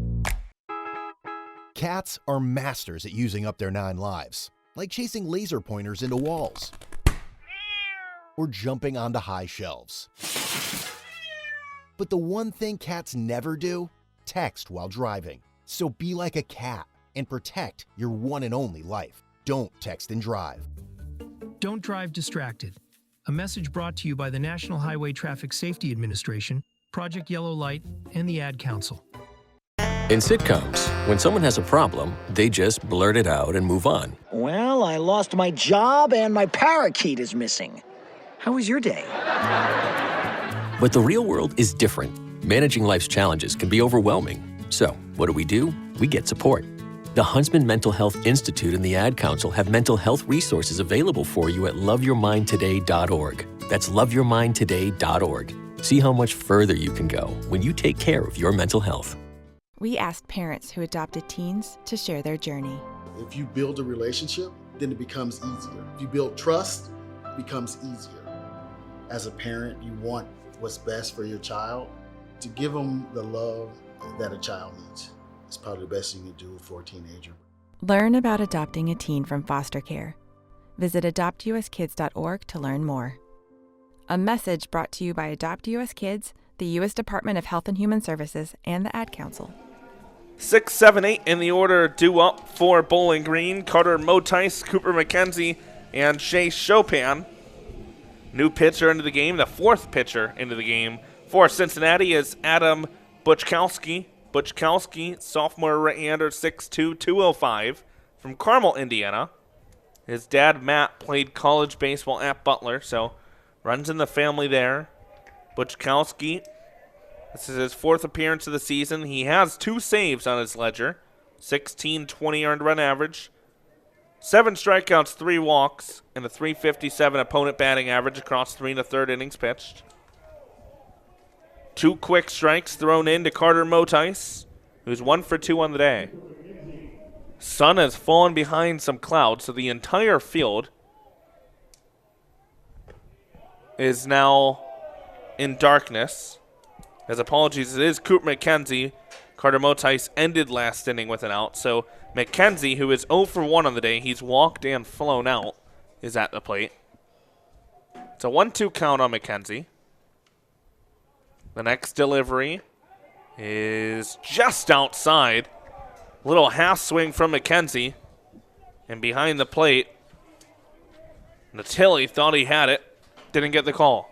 Count goes even to 2-2. Buchkowski looking for a quick first out. His delivery misses off the outside corner once again. That went a little further. Count goes full, 3 balls, 2 strikes. 10-1 Cincinnati here in the top of the 7th. Buczkowski from the windup. Delivers. Got him looking on the inside corner. Cooper McKenzie sent down on strikes for the first time today. 1 batter, 1 out for Buczkowski. Since Connor Blue started the game for the Bearcats going 4 innings, we've seen Brennan Eager go 1 inning, and then we saw the last inning being Brendan Oliver closing out his stats now. He pitched 1 inning, gave up 2 hits, had 2 strikeouts, only faced 5 batters, and had a total pitch count of 18. So very, I wouldn't say tight leashes, but just quick 1-inning stretches for the Bearcats. And we've also been starting to see that for the Falcons, too, just trying to get as many pitchers as possible to see the field.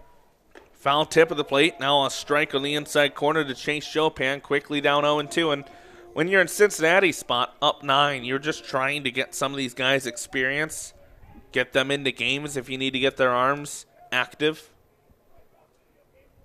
As it's a swing and a miss at a pitch outside in the turf by Chase Chopin. Back-to-back strikeouts to begin the top of the 7th by Adam Buczkowski. You know, Tyler, I would also argue that in the same sense, it's also where the Falcons are going to be now, trying to see where it is. It is a midweek game. You're not playing a 3-game series. You're not in a MAC play. You're also trying to see if your team still has fight left in them. That's true, too. If they can try to fight back into the game. There are many ways to look at it.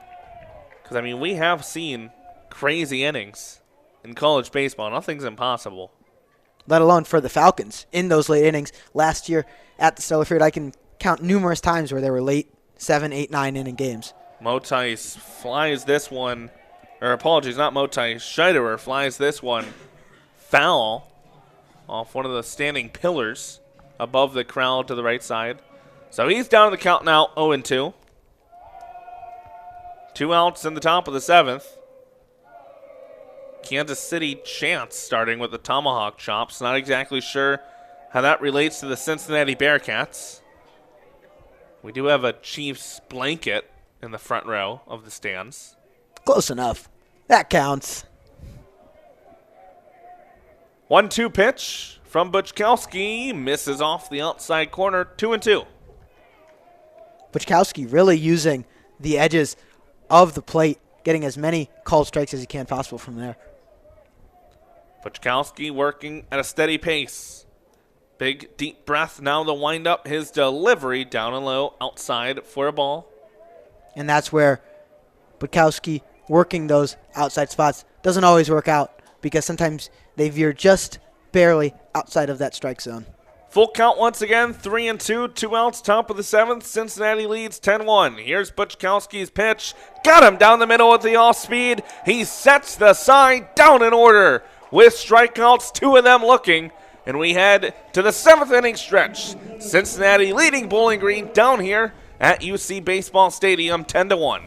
You are listening to BGSU Baseball on Falcon Radio.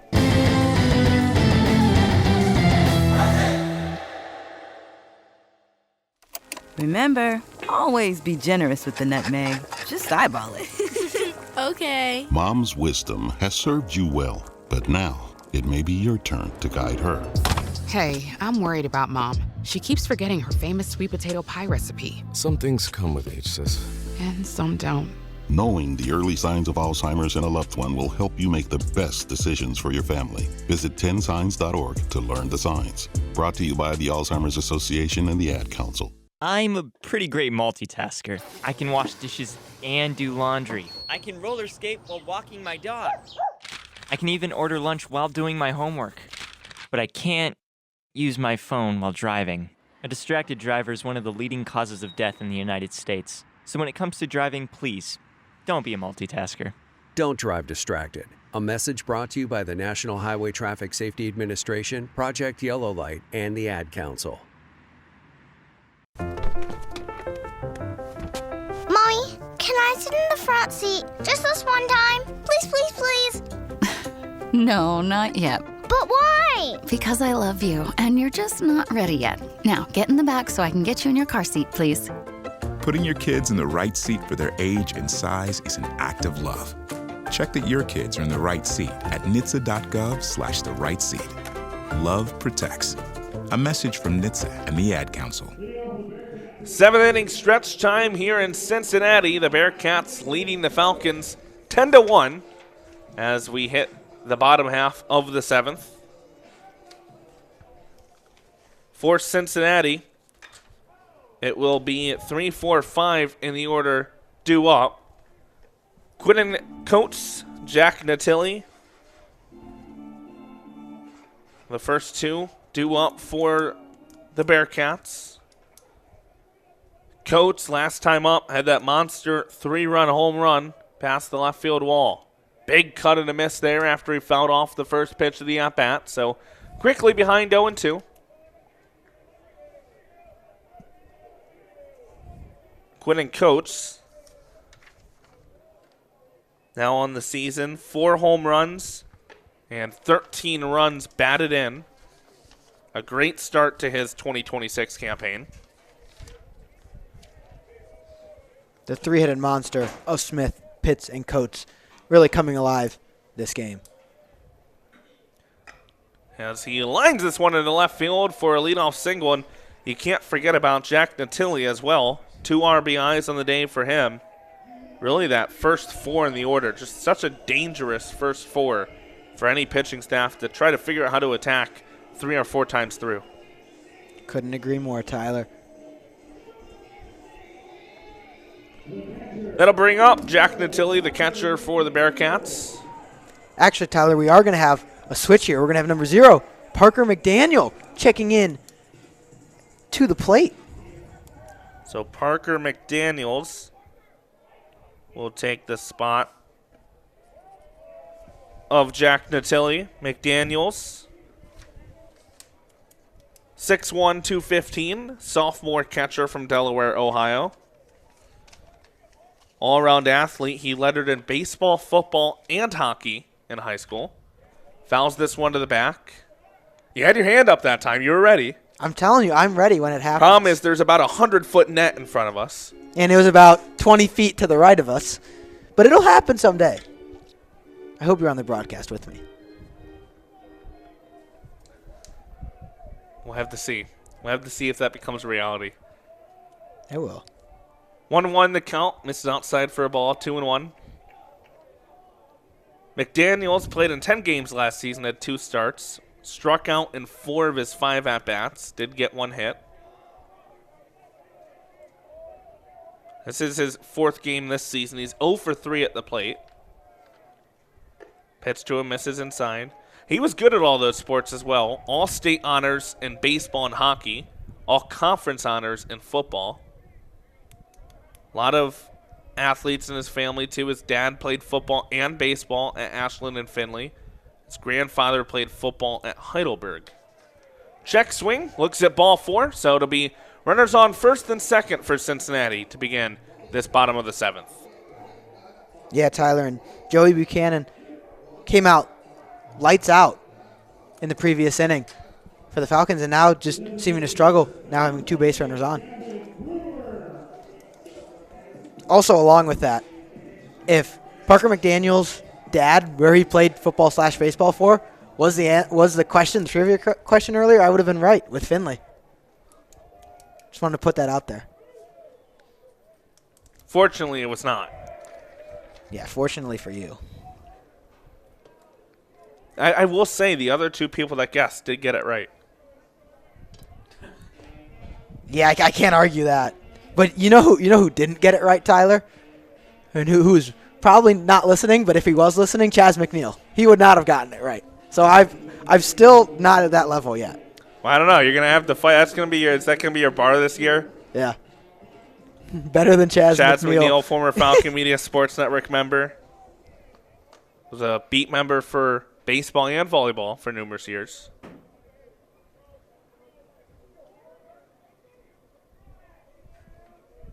One-0 count at the plate on Gavin Brewer. Came into the game for Enzo Infelice. Buchanan's pitch to Brewer, grounded right side, past the glove, off the glove, I should say, of a diving Sam Seidel.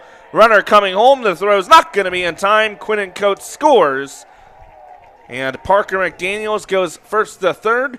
So 11-1 Cincinnati, still runners on the corners with nobody out in this bottom of the 7th. And I guess we did, so that'll be the game. It looks like the run rule was in effect. So that is always pre-decided by the coaches before the game of whether they want to have the run rule in effect or not. Cincinnati leading by 10 after 7, puts it in. 11-1, your final here today. Cincinnati takes down Bowling Green in 7 innings.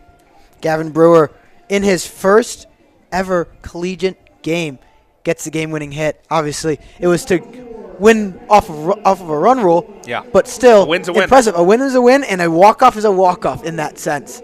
It is indeed. So we'll take a quick break here, come back with you to recap this contest. 11-1, Cincinnati takes down Bowling Green here at UC Baseball Stadium. You're listening to BGSU Baseball on Falcon Radio.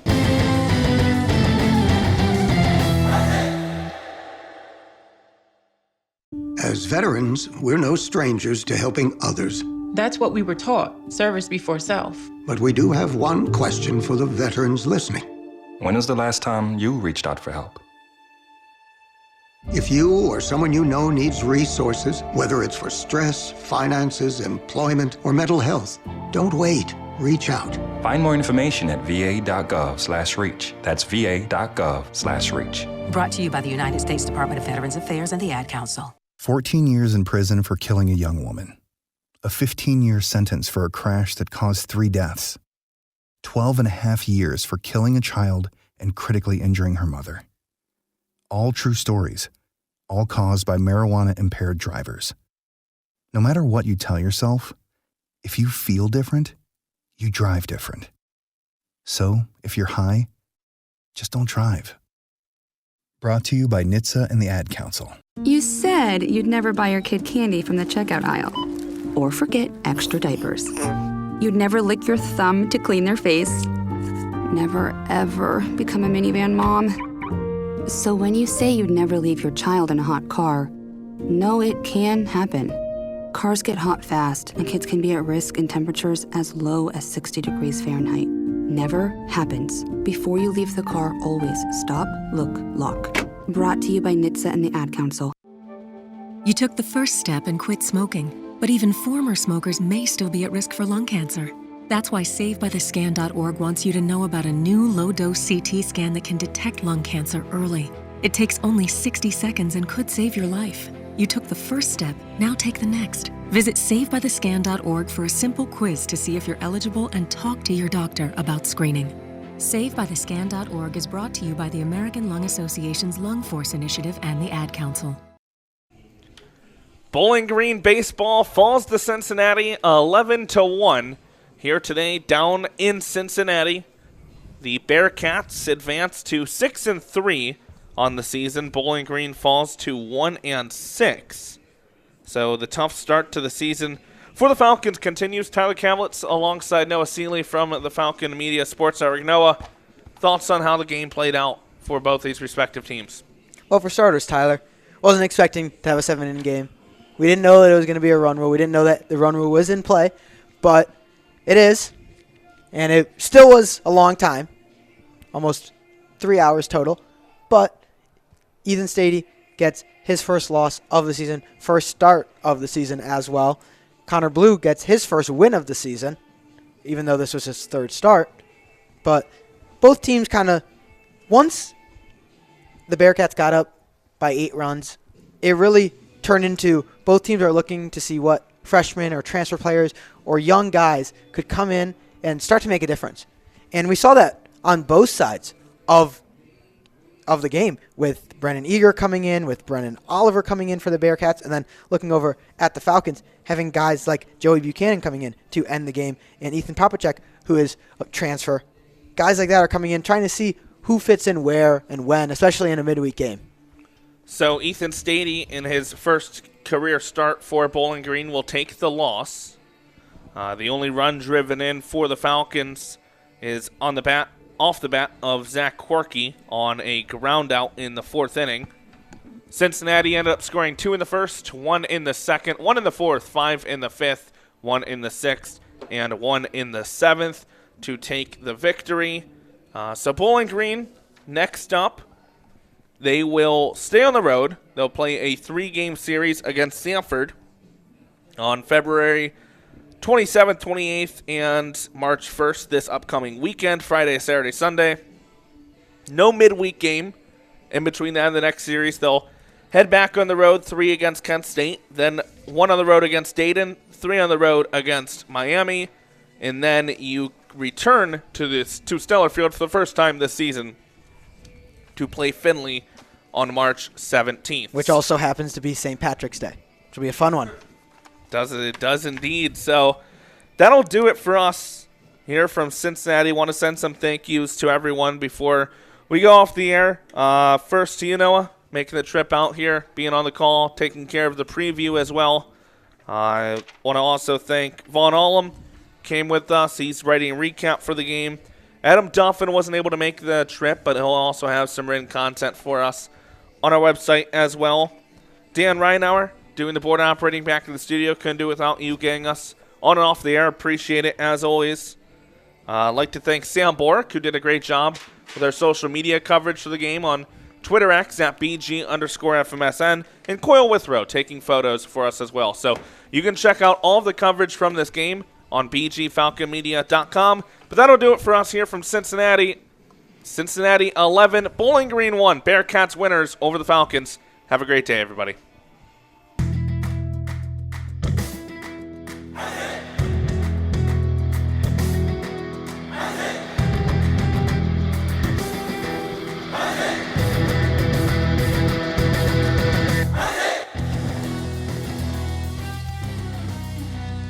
This broadcast has been a Falcon Media Sports Network production. For more BGSU sports news and updates, follow Falcon Media Sports Network on Twitter X at BG_FMSN, BG Falcon Media on Instagram, Facebook, and YouTube, and head over to BGFalconmedia.com.